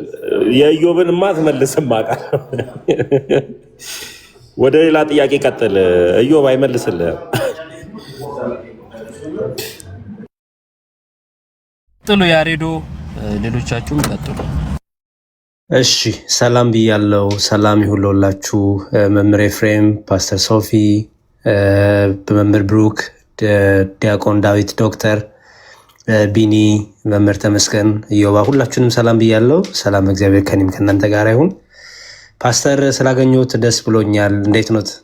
ደህና ደህና። ዲያቆን መዝሙር እንዴት አሉ? ሰላም ኖት ወይ? ጠፍተዋል፣ ተጠፋፍተናል። ሁሉ መልካም ነው። እግዚአብሔር ያክብርልኝ። አይ መልካም። እኔ እንኳን ለእርሶ ጥያቄ ሳይሆን ያለኝ እንደ ማሳሰቢያ ነው ቱ ቢ ኦነስት። እና እሱ ምንድነው ከርዕሳችሁ ውጭ ሊሆንብኝ ነው፣ ይቅርታ። ግን አይ ቲንክ ትናንት ነው ከትናንት ወዲያ የወንድማችን የመልኬን ቪዲዮዎች ፖስት ተደርጎ አይቻለው እና ጥሩ ነው፣ ኢንተርቪው ምናምኑ አሪፍ ነው። ግን አይ ዊሽ አንድ ነገር ቢያደርጉ ደስ ይለኛል። እሱ ምንድነው ለምሳሌ እኛ ከትናንት ነው ከትናንት ወዲያ ውይይት ስናደርግ አንድ ሰው ገባ፣ የሚገርሙት እና ገባና ከቤተ እምነትን ስንለው ከሙሉ ወንጌል አለን። ከዛ ግን ሲያወራ ግን የኦንሊ ጂሰስ አንደበት ነው ያለው። ስለዚህ ምን አደረግነው? ኢዮባም ነበረ አንተ ኦንሊ ጂሰስ ነህ፣ ሙሉ ወንጌል አይደለህም። ምክንያቱም ሙሉ ወንጌል እንዲህ አታስተምርም፣ ይሄ ሙሉ ወንጌል ትምህርት አይደለም ብለነው መጨረሻ ላይ በደንብ ጭምቅ ስናደርገው ያው ኦንሊ ጂሰስ እንደሆነ ደረስንበት ማለት ነው። ትክክለኛ ነው ትክክለኛ ነው ለማለት የግድ የቤተ እምነቱ አባል መሆን አልጠበቀብንም። ምንድን ያደረግነው የሙሉ ወንጌል ትምህርት ስለምናቅ በሙሉ ወንጌል የእምነት መግለጫ ልጁን ያዝነው ማለት ነው። እና በኋላ ይቅርታ ጠይቆ ውሸት እንደሆነ የተናገረው አለፈ ማለት ነው። እንዲሁም ከሌላ ከሙሉ ወንጌል አንድ ሰው መጥቶ እንዲሁም እንዲያናግረው አደረግን። ፓስተር ኔልሶን አደራ የምንለው ምንድነው? ብዙ ሰው እርሶ ቤት ይገባል። እንግዲህ ከሚገቡት ይህን ሰሞን ውስጥ አንደኛው እንግዲህ መልኬ ወንድማችን ነው። መልኬ ለእኛ ኦርቶዶክሳዊ አንደበትም ኦርቶዶክሳዊ ትምህርትም የለው። ማህተብ ሊያስር ይችላል፣ ማርያምን ሊል ይችላል፣ ብቻ ኦርቶዶክሳዊ መገለጫዎችን ሊያደርግ ይችላል። ግን እንደ አንድ ኦርቶዶክሳዊነት የእምነት መግለጫ አለን እኛ። ልክ እርሱ ያሉበት ቤተ እምነት የእምነት መግለጫ እንዳለው መመሪያው እንደሆነ እኛም የእምነት መግለጫ አለን። በዛ በእምነት መግለጫችን ስንመዝነው አዲስም ሆነ መልኬ በስም ኦርቶዶክስ ነን ብለው በቃ ድርቅ ብለው ስግጥ ብለው ልበለው በዚህ በዘመንኛው ቋንቋ እንደዛ እየሆኑ ነው። እና አይ ዶንት ቲንክ ትክክል አይመስለኝም። ኢንተርቴንመንት እንዲሆን ቻሌንጅ ሊያደርጓቸው ይገባል። እስቲ አምጠው የእምነት መግለጫችሁ። በእምነት መግለጫችሁ ኦርቶዶክስ እንዲህ አታስተምርም፣ ይሄ ኦርቶዶክስ አንደበት የኦርቶዶክስ ትምህርት አይደለም ይሏቸው ይገባል። እኛ ከእነሱ ጋር ብዙ የማናወራበት ምክንያት ምንድነው? አቴንሽን ፍለጋ የሆነ የተንኮል አካሄድ፣ ድራማ አካሄድ እያየን ስለሆነ እንደዚህ አይነት ሰውን ደግሞ ጊዜ ሰተን አናስተዋውቅም በሚል ነው እንጂ ምንም መከራከር ማቅቶን አይደለም እውነቱን ለመናገር። እና ይሄንን ነገር ቢያደርጉልን ደስ ይለኛል። አምጡ የእምነት መግለጫችሁን ቢሏቸው እነዚህ ሁለት ልጆች አዲስንና መልኬን ከየት ቤተ እምነት ናችሁ? ኦርቶዶክስ ነኝ ካሉ ኦኬ፣ ኦርቶዶክስ ለመሆነ የእምነት መግለጫን አምጣ ቢሏቸው፣ አይ የእምነት መግለጫውን አልቀበልም ካሉ ከኦርቶዶክስ ቤተ እምነት ወጥተዋል ማለት ነው። ሰው መስቀል ስላሰሩ ምናምን ሳይሆን ወይ ዲያቆን ወይ ምናምን ቅጽል ስለቀጠሉ ሳይሆን አሁን ላይ እንደዚህ አይነት በጣም ድራማ ሰሪዎች እየበዙ ስለሆነ ይህንን በደንብ አድርገው ቻሌንጅ ቢያደርጉልን ብዬ ለመናገር ነው። መልካም ዲያቆን፣ ያው እንደሚያውቁት እኔ በምሰራቸው የኢንተርቪዎቹን ከሰዎች ጋር ሳወራ ሰዎችን ማንነታቸውን ጠይቃለሁ። ከዛ ሰው እንግዲህ መጽሐፍ አለ አይደለ? ያው ንግግርህ ይገልጣል ብለው እንግዲህ ጴጥሮስ በንግግሩ እንደተገለጠ ልክ እንደዚያው ንግግሩ ሰው ይገልጠዋል። ግን ለምሳሌ ፈለገ ጳውሎስ የሚለው ወይም መልኬ በኢትዮጵያ ኦርቶዶክስ ተዋሕዶ ቤተክርስቲያን የሚተላለፍ ቴሌቪዥን ስርጭት ላይ ሁሉ ቀርቦ ምልክት እንደሰጠ ምስክርነት እንደሰጠ አይቻለሁ። በየቤተክርስቲያኖቹ ሄዶ ጥምቀትን ሳካሄድ በዛች ቤተክርስቲያን ውስጥ አይቻለሁ። ከማየት በላይ እንግዲህ ምንም የሚታመን ነገር የለም። ስለዚህ ከዛም ደግሞ አንዳንድ ያየናቸው ያው ሶሻል ሚዲያ ዘመን ስለሆነ እነሱን አይቼ ነው። ግን ሁለተኛ እኔ እንደውም እኮ ሞግታለሁ። እንደውም አንዳንድ አባቶች የኢትዮጵያ ኦርቶዶክስ ቤተክርስቲያን አገልጋይ ነን ብለው እኔ ጋር ሲመጡ ከነ ልብሳቸው ሁሉ እንዲያወልቁ እኮ ሞግታለሁ። ቪዲዮዎቹ እኮ እዚሁ ፊት ለፊት የተቀመጡ ናቸው። በደንብ አድርጌ ነው የምሞግተው። እኔ ኦርቶዶክስ አይደለሁም ማለት ሰዎች እኔ ጋር ኦርቶዶክሳውያንን መጥተው በኔጌቲቭ ወይ እንዲያነሱ በፍጹም ፈቅጄ ማላቅም አልፈቅድምም። ይሄ የኔም ሙስሊምም ቢሆን ስለ ሙስሊምም ቢሆን እንደዛው ነው የማደርገው። ስለዚህ እኔ እንደ ሚዲያ ሌላ ነው፣ የራሴ የግል አቋም ደግሞ ሌላ ነው። ስለዚህ ሁል ጊዜ እንደውም ገብተው ማየት ይቻላል። ኦርቶዶክስ ነበርን የሚሉ ሰዎች እኔ ጋር ቀርበዋል። እነሱን ልክ አይደላችሁም ብዬ በደንብ የሞገትኩበት ከዛ እንደውም አንዳንዱ የማይረዳ እንደ አንተ ፕሮቴስታንት አይደለም እንዴ እንደውም ልታግዛቸው ሲገባ እንዴት እንደዚህ ትሞግታቸዋለህ ተብዬ ከሌላ ሳይድም የምወቀስበት ነገር አለ። ሚዲያው ላይ ስቀመጥ እኔ የኦርቶዶክስ አይደለሁም፣ የጴንጤ አይደለሁም፣ የሙስሊም የካቶሊክ አይደለሁም፣ ሚዲያ ነው። ስለዚህ ሰዎች ሲመጡ ሀሳባቸው ሞግታለሁ። በዛ ነው የኔ እሳቤና እንግዲህ መልኬም ኢትዮጵያ ኦርቶዶክስ ቤተ ሃይማኖት አበውን ነው ይዞ የመጣው እኔ ጋር። ከዛ ቃለ ዓዋዲውን ይዞ መጥቷል። ከዛ የንስሐ አባትም አሉት። እነዚህ ነገሮች ሳየው አሟልቷል እኔ ጋር ሲመጣ። ስለዚህ አይደለም ስትሉ ደግሞ ያው እናንተ ስትነግሩኝ ወዳጆቼም ስልክም ደውዬ እንደዚሁም እናንተ ልጠይቃችሁ በቅርቤ ስላላችሁ ከዛ አንጻር ጠይቄ መሞግተውን እሞግታለሁ። ልካውን መልኬም እኔ ጋር ሲመጣ ስጠይቀው ጠይቄ ከመምህራን ኦርቶዶክስ ቤተክርስቲያን መምህራንን ጠይቄ አስተምህሮቱ እንዲህ ነው የሚለውን ከዛ ቃለ ዓዋዲው ላይም ደግሞ ተወግዛሃል ብዬ ሳነሳ እሱ ጋር ያው ቪዲዮ ዛሬ ማታ በርግጥ ይለቀቃል። ተወግዛሃል ብዬ ሳነሳው ቃለ ዓዋዲው ላይ ይሄው እንዲህ ይላል። አንድ ሰው ምዕመን የሚወገዝበት አገልጋይ ካህን የሚወገዝበት መስፈርቶቹ እነዚህ ናቸው እንጂ ቲክቶክ ላይ ያሉ ሰዎች መተው እኔን ስላወገዙኝ ተወግዣለሁ ማለት አይደለም። ቤተክርስቲያኗ ወይም በእኔ አጥቢያ እኔ ባለሁበት ደብር የተወገዝኩበት ወይም የተሰጠ ወረቀት ስለሌለ ውሸት ነው በሚል ይዞ መጣ። ያው እንደሱ አይነት ሀሳብ ነው ሞግተን የተለያየ ነውና በመሀል ግን የሚያስከፋ ነገር ምናልባት ፕሮቴክት ያላደረግኩት ነገር ካለ ግን ለዛ ይቅርታ እጠይቃለሁ። ምንም አንድም ሰው ልቡ እንዲያዝን ፍላጎቴ አይደለም። በእኔ ዲያቆንዬ ደግሞ ያውቁታል። የኔንም አስተሳሰብ ቀረብ ብለው ስለሚያውቁኝ አውርተንም ስለምናውቅ እንደሱ ነው የማስበው። ዲያቆን ፓስተር ሌሎችም ሀሳብ እንዲሰጡ አደርጋለሁ። የኔን የመጨረሻ ሀሳብ ስላስቀምጥ በጣም አውቃለሁ። በጣም እንደዚህ የሚያጨረብሩ የሚያታልሉ ቻሌንጅ እንደሚያደርጉ አውቃለሁ። ያንን ይቀጥሉበት ማለት ነው። አላረጉትም እያልኩ ሳይሆን ፓስተር በተለይ አሁን ላይ እንደሚያዩት ኦኬ፣ ለምሳሌ ዲያቆን ነኝ። ዲያቆንነቴ አክቲቭ የሚሆነው ወይም ትክክለኛ የሚሆነው በኦርቶዶክሳዊ ትምህርት ስመሰክር ነው። ኦኬ፣ በእኛ ቤተ እምነት ለምሳሌ የኦርቶዶክስ ልብስ ለብሶ ለፕሮቴስታንት የሚጫወት የለንም። ሶሪ፣ የፕሮቴስታንት ለብሶ ለኦርቶዶክስ የሚጫወት የለንም። እንደዚህ አይተው የማያውቁም እኛ ጋር። ለምሳሌ ኢዮባ ሆነ እኔም ሆነ ሌሎችም ሰዎች ውስጣችን ፕሮቴስታንት ነው፣ ግን የፕሮቴስታንት ነገር አድርገን ልክ ለኦርቶዶክስ አጋጥሞት የማያውቅም ማንም የለም። በአንዳንድ ሰዎች ላይ ግን እኔ ስፔሲፊክ ሆነ የፕሮቴስታንት አካሎች ላይ አንዳንድ፣ ሁሉም አላልኩም፣ ግን የእኛን ልብስ ለብሰው በቃ ድርቅ ብለው እኔ መነኩሴ ነኝ፣ እኔ ቄስ ነኝ፣ እኔ ዲያቆን ነኝ፣ አልተወገዝኩም፣ በዚህ ገብቶ በዚህ ወጥቶ ይላሉ። የሚገርሙት ነገር እነዚህ ልጆች፣ እነዚህ ሰዎች፣ እነዚህ ግለሰቦች ለመወገዝ ቤተክርስቲያን እኮ መገኘት አለባቸው። በቤተክርስቲያን በአውደ ምሕረት አይታወቁም። ቤተክርስቲያን በሰንበት ቤት አይታወቁም። በቤተክርስቲያን በአባልነት የት ደብር ለምሳሌ አሁን መልኬ እንደዛ አለ። ኦኬ ጥሩ፣ የት ደብር በምንነት ነው የሚያገለግለው? ምእመንማ ማንም ሰው ገብቶ የሚወጣባት ቤተክርስቲያን ናት። ማንም ሰው ገብቶ ጉባኤ ተሳትፋል፣ ቁጭ ላይ ይማራል፣ ከዛ ነጠላውን ለብሶ ፎቶ ይነሳል። ኢዚ ቀላል።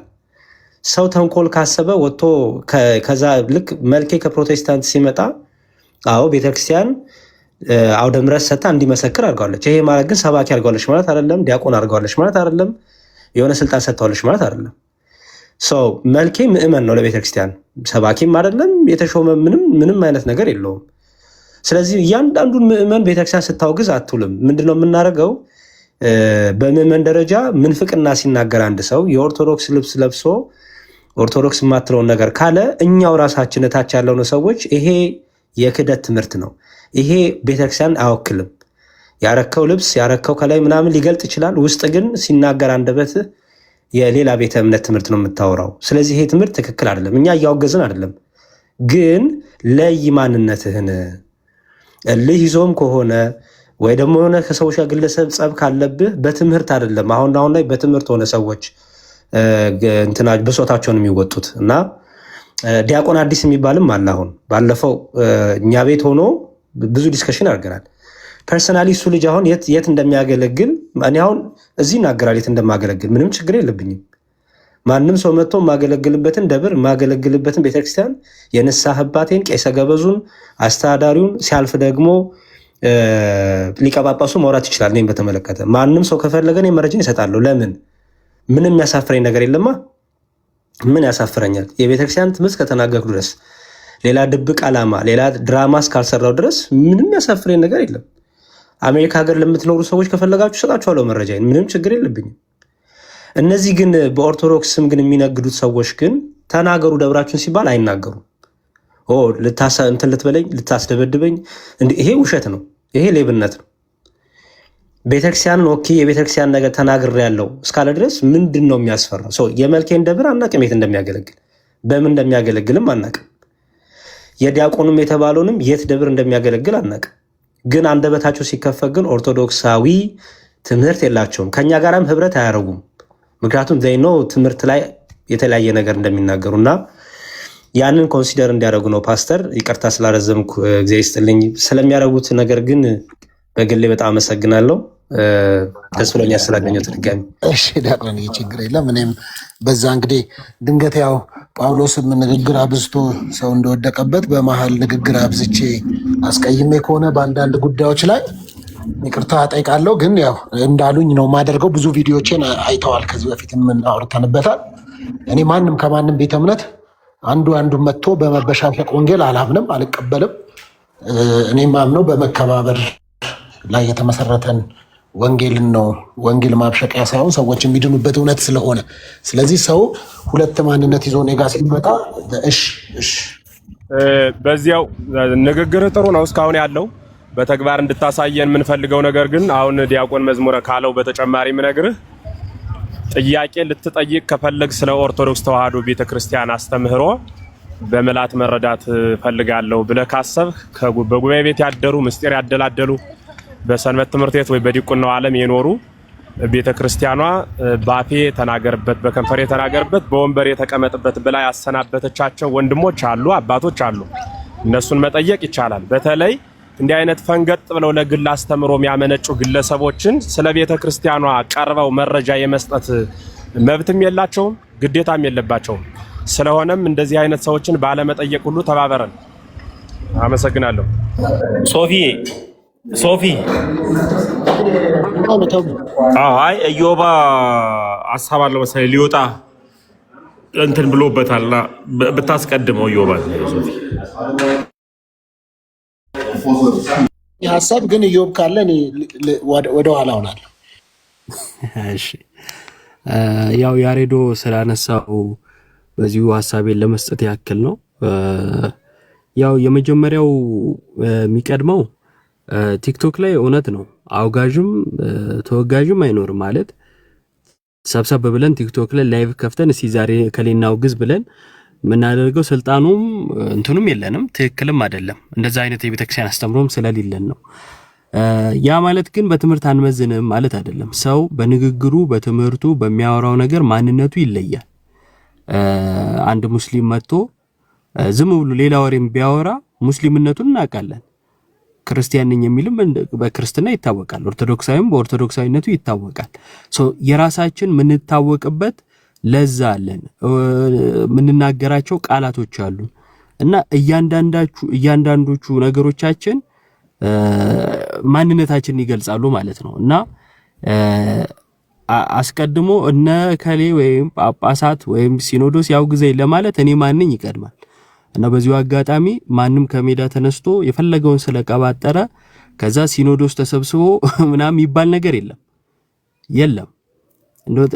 አንዳንድ ስተቶች አሉ እኛም ጋር ዘሎ አውደ ምሕረት እየሰጡ ሰዎችን ያልተገባንን ቦታ ያለን እስኪመስለን ድረስ ልባችን እንዲያብጥ ያደረግነው እኛው ራሳችን ነን። አንዱ ስህተት ይሄ ነው። ያም ነገር ስለተፈጠረ ደግሞ በዛን ያክል ከፍ ያላችሁ ናችሁ ማለትም አይደለም እና አንዳንድ ትዕቢቶች ለዛ ያጣሉ እና ትምህርት የማይመልሳቸው ነገሮች አሉ አንዳንድ ጊዜ ማለት ነውና አንዳንድ ሰዎች ምንም ትምህርት የማይመልሳቸው አሉ። እኔ እንደዛ ነው ማምነው። ሁሉ ነገር በትምህርት ላይሆን ይችላል። አንዳንድ ጊዜ ብዙ መንገዶች ነው እና ምንድነው በትምህርታቸው ኦርቶዶክስ እንዳልሆኑ እየታወቁ እኔ አሁን እንተና ማነው ሁለቱ ሰዎችን አይደለም ከነሱ በላይ በጣም ያስገረመኝ እነሱ አንዴ ለይቶላቸዋል ብዬ ነው። ከነሱ በላይ ያስገረመኝ ምንድነው እሱ ቁጭ ብለው የሚታወቁ ፕሮቴስታንቶች ማለት ነው የኦርቶዶክስ ትምህርትን እያወሩ እንዳልሆነ እየታወቀ ድጋፍ ይሰጣሉ። በርታ፣ ጠንክር፣ ልክ ነህ አንተን ኦርቶዶክስ ይላል እንዴ። እሱ ኦርቶዶክስ ከሆነና የሱን እምነት ካመንክ አንተ ሲጀመር ለምን ወጣ ከቤተ ክርስቲያን እንዴ? ያንተን እምነት እየነገረህ ግን የኦርቶዶክስ ነው ሲል እሺ ብለህ ተቀብለህ ከዛም የኦርቶዶክስ ትምህርት እኮ ነው ምትል ከሆነ ሲጀመር አንተ ስለምን ትወጣለህ? የሱ ትምህርት የኛ ትምህርት ከሆነ የኦርቶዶክስ ትምህርት ከሆነ አያችሁ ይጋጫል ሐሳቡ በራሱና እኔ በዚህ ውስጥ የምረዳው ለቤተ ክርስቲያን ያላቸውን ጥላቻ ነው። አንዳንዶች ማለት ነው ለቤተ ክርስቲያን ያላቸው ጥላቻ ከማንም ጋር ቢሆን ቆሜ ሰራለው እስከ ማለት ነው። ቤተ ክርስቲያን ከሚሳደብ የቤተ ክርስቲያን ትምህርት ያልሆኑ ከሚናገር ጋር ሁሉ ቆሞ ለመስራት ዝግጁ ሆኑ ሰዎች አሉ እዚህ ሶሻል ሚዲያ ላይ ማለት ነው። እና ዙሪያቸውን ከበዋቸው የምናያቸው ሰዎች እነዚህ ናቸው። ሌላ የመጨረሻው ሐሳቤ ምንድነው መሸነጋገል ይቀር። በጣም ሽንገላዎች ምናምኖች አሉ። ይሄ ለራሳችንም ጭምር ነው።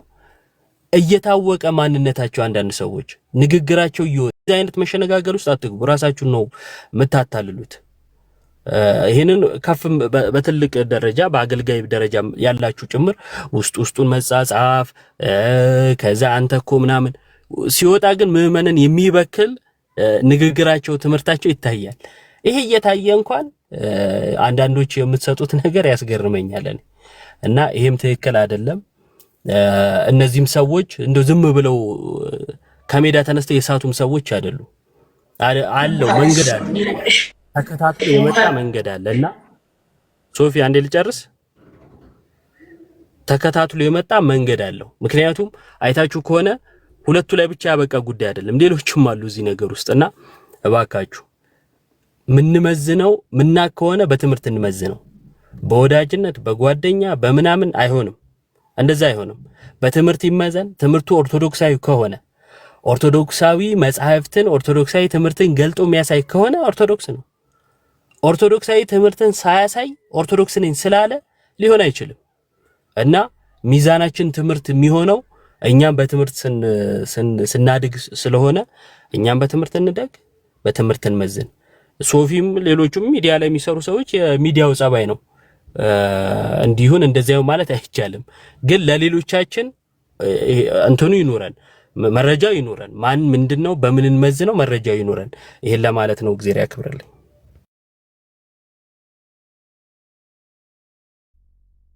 እናመሰግናለን።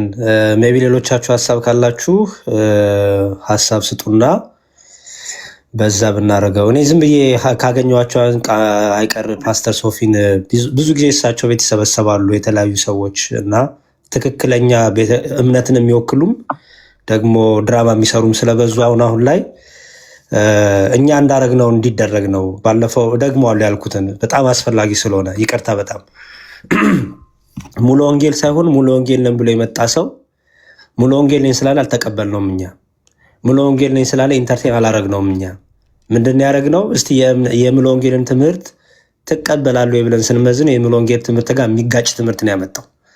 ስለዚህ አንቀበልም ብለን ያስቆምነው። ባይዘው ኢንተርቴንም አላረግነው ምንም በቃ አሪፍ ነው ሙሉ ወንጌልን የሚቃወም ነገር ስለተናገርክ ብለን ምንም ጊዜም አልሰጠነውም።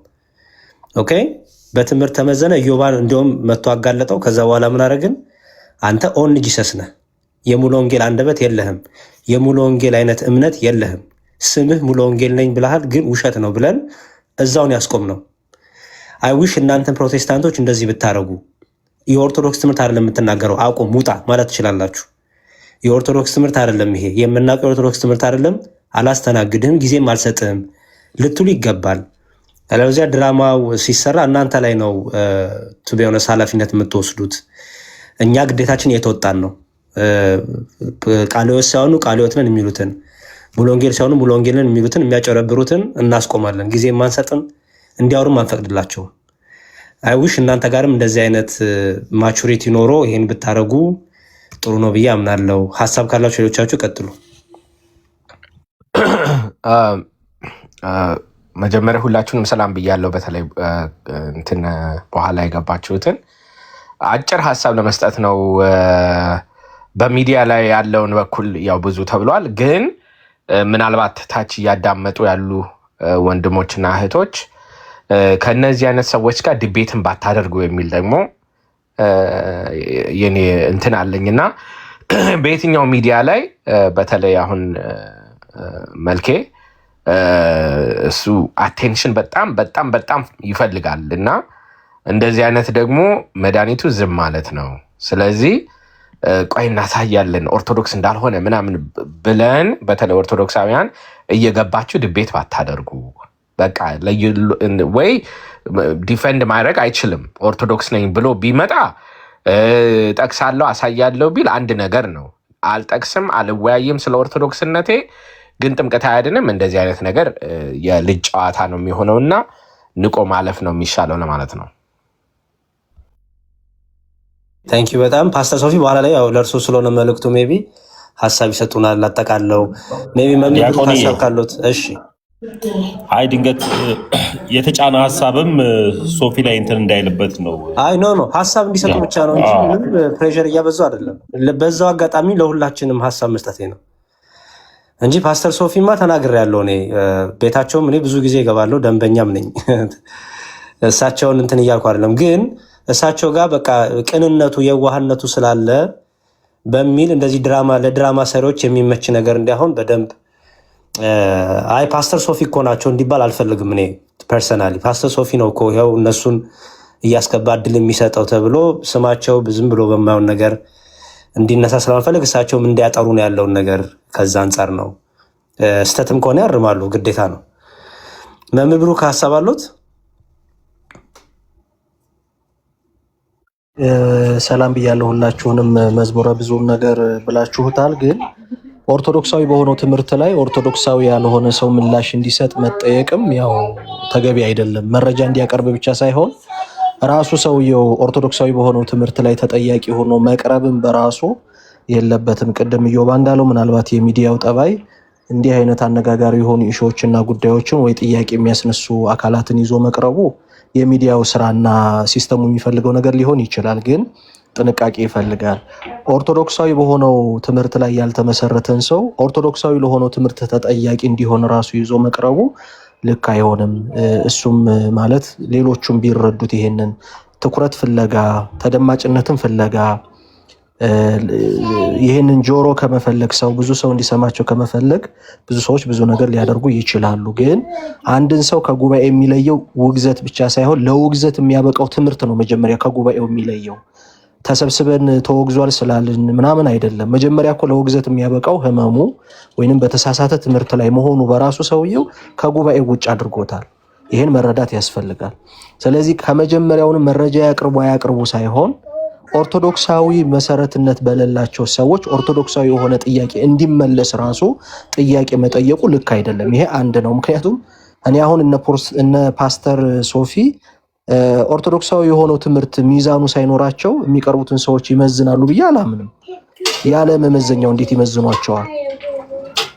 ስለዚህ ለሚዛንነትም የሚቀርቡትም ሰዎች መዛኞቹም ቢሆን ጥያቄ ላይ የሚወድቁ ስለሆኑ ኦርቶዶክሳዊ የሆነውን ትምህርት ሊጠየቅ የሚቀመጠውና የሚጋበዘው ሰው በመጀመሪያ ኦርቶዶክሳዊ ለመሆኑ እርግጠኞች መሆን ያስፈልጋል። ያው ሚዲያው የሚፈልገው ነገር እንዳለ ሆኖ ማለት ነው። ሌላውን ነገር አብዛኛውን ስላላችሁት፣ ጥንቃቄው ግን ለሌሎች ነው መሆን ያለበት። ማለት እነዛን ሰዎች ለሚሰሙ አንድ ሰው አንድ ማተብ አይደለም 100 ማተብ ቢያስር የኦርቶዶክሳዊነቱ መገለጫ ከልብ የሚመነጭ አስተምህሮ እንጂ አንገት ላይ የሚያደርገው ማተብ አይደለም። ማተቡ ከልብ ላይ ላለው እምነት መገለጫ ነው። አንድ ሰው አንድ መስቀል አይደለም 100 መስቀል አንገቱ ላይ ስላደረገ ኦርቶዶክሳዊ አይሆንም። መስቀሉ በልቡ ላለው ኦርቶዶክሳዊ ትምህርት መገለጫ እንጂ ለኦርቶዶክሳዊነቱ ማረጋገጫ አይደለም። ይሄንም በደንብ መረዳት ያስፈልጋል። አንድ ሰው ቆብ ስላደረገ፣ ቀሚስ ስላደረገ፣ ጥምጣም ስለጠመጠ እኔ እንትን ስላለ አይደለም። ኦርቶዶክሳዊነት መገለጫውን ቢሆን ማረጋገጫው በመሰረታዊነት አለቱ ላይ ትምህርቱ ላይ የተመሰረተ ማንነት እንጂ ውጫዊ የውስጥ ላለን እምነት ውጫዊ መገለጫዎቹ ብቻቸውን ለኦርቶዶክሳዊነት ማረጋገጫ ሊሆኑ ስለማይችሉ ይሄን ጥንቃቄ የምንሰማውም ሰዎች እንዲሰሙም ደግሞ እድል የምንሰጣቸው ሰዎች ይሄንን መጠንቀቅ አለብን። በእርግጥ የሚፈልጉትን በአንድ በኩል እያገኙ ነው። ሚዲያውን ይፈልጋሉ፣ መነጋገሪያ መሆን ይፈልጋሉ። ይሄን እያገኙት ነው። በሌላ በኩል በሚፈልጉት መንገድ ባያገኙትም በሌላ መንገድ ደግሞ እነሱን ተጠቅመው ትኩረትን ለማግኘት ስራ ለመስራት የሚፈልግ ቢዝነስ አድርጎ ሚዲያውን የያዘው ሰው ደግሞ እነዛን አካላት ሊጠቀምባቸው ይችላል። ሞር ከሰሚዎቹ ጥንቃቄ ያስፈልጋል ለማለት ነው። አመሰግናለሁ። እሺ መምህር ብሩክ እናመሰግናለን። ቢኒዬ ወይ ደግሞ መምህር ተሜ ሀሳብ ካላችሁ አቅርቡልንና ፓስተር ሶፊ የራሳቸውን እይታ አስቀምጠው እንግዲህ ወደ አጀንዳችን ካለን እንመለሳለን። ቅደም ቆይቷል መዝሙር። እሺ ቢኒዬ ይቀጥሉ መምህር፣ ይቀጥሉ መምህር። እሺ እግዚአብሔር ይስጥልኝ። እንዴት ዋላችሁ? እንዴት አመሻችሁ? ሁላችሁንም ሰላም ብያለሁ። አይኔ አጭር ነገር ነው የምለው፣ ብዙ የምለው ሀሳብ የለኝም። ምክንያቱም ሀሳቡንም በተከታታይ ስለሰጣችሁበት። በመጀመሪያ ፓስተር ሶፊን በጣም ክብር አለኝ፣ ብዙ ጊዜ ስለምከታተላቸው ሚዛናዊ እና ምክንያታዊ የሆነ ውይይት ስለሚደረግበት ከታችም ሆነን ቢሆን እንሰማለን፣ እንከታተላለንና ሊሾልክ የፈለገን አካል እንኳን እንዳሳ እየተሙለጨለጨ ያንን አይሰዱም። በዚህ አይቻለሁ። በጣም እውነት ለመነጋገር አንዳንድ ጊዜ የነበረውን እንትንም ጥሩ አድርጎ አፕሪሼት ማድረግ ተገቢ ይመስለኛል። ሲሰጡ የነበሩትም በዚያው በጥሩ ጎኑ እንዲቀጥል ነው። አንዳንዴ ዝም ብሎ ሊሾልክ የፈለገውን አካል በደንብ አድርገው ሲሄዱበት ስለማይ እንከታተላለን እና ይሄ በጥሩ ጎን የሚታይ ነው። ከዚያ ውጭ ግን እኔ ሚዲያው ላይ አቅማቸውን ማወቅ የተሳናቸው በጣም ብዙ ሰዎች እየሞሉት ይመስለኛል እና የኢትዮጵያ ኦርቶዶክስ ተዋሕዶ ቤተክርስቲያን ትምህርቷን በአግባቡ የተረዱ ሰዎች ስለሷ ማስረዳት ቢችሉ በጣም ጥሩ ነው። እንደ ሁሉም በቃ እየተነሳ የራሱን ስሜትና ሀሳብ የሚያራምድባት ቤተክርስቲያን አይደለችም።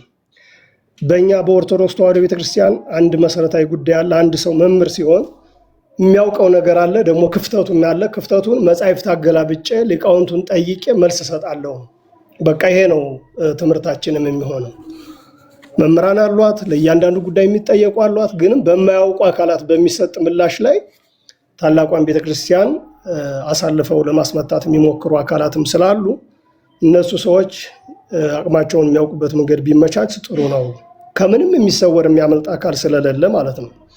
ከዚያ ውጭ ግን ይሄ እልክና ብሽሽቁ ሰውን አሰልችቶታል። እውነት ለመነጋገር ማለት አሁን በቃ እየሰለቸ ነው ሰው። አሁን እነዚህ ብሽሽቅ ውስጥ የገቡ አንዳንድ ወንድሞቻችን ተከታዮቻቸውን እዩዋቸው፣ በጣም ራቁታቸውን እየቀሩ ነው ያሉት። በኋላም ደግሞ ይጸጽታቸዋል ብዬ አስባለሁ። የሆነ የታሪክ አንድ አካል ስለሚሆን በደንብ ማሰብ በጣም ጥሩ ነው። ግን ኦርቶዶክስ ነን እያሉ ደግሞ መሰረታዊ የሆነ ቤተክርስቲያኒቱን ዶግማ እያፈለሱት ነው። በጣም ችግር እየተፈጠረ ነው ያለው፣ እያየን ስለሆነ ማለት ነው። ከጥምቀት ጋር ከነገረ ድነት ጋር ተያይዞ ያሉ ጉዳዮችን አንድ አካል ገደል እየሰደደ አይ እኔ ኦርቶዶክስ ነኝ ሊል የሚችልበት ምንም አይነት ሞራል ስለሌለው እንዲህ አይነት ነገሮችን ተገቢም ስላልሆነ ሌሎች ወንድሞች ያሉትም በዚያ ቢከር ጥሩ ነው። ሁላችሁም እዚህ እያያችሁት ያለው ደግሞ ትልቁ ነገር ምንድን ነው? ድፍረት በጣም በዝቷል።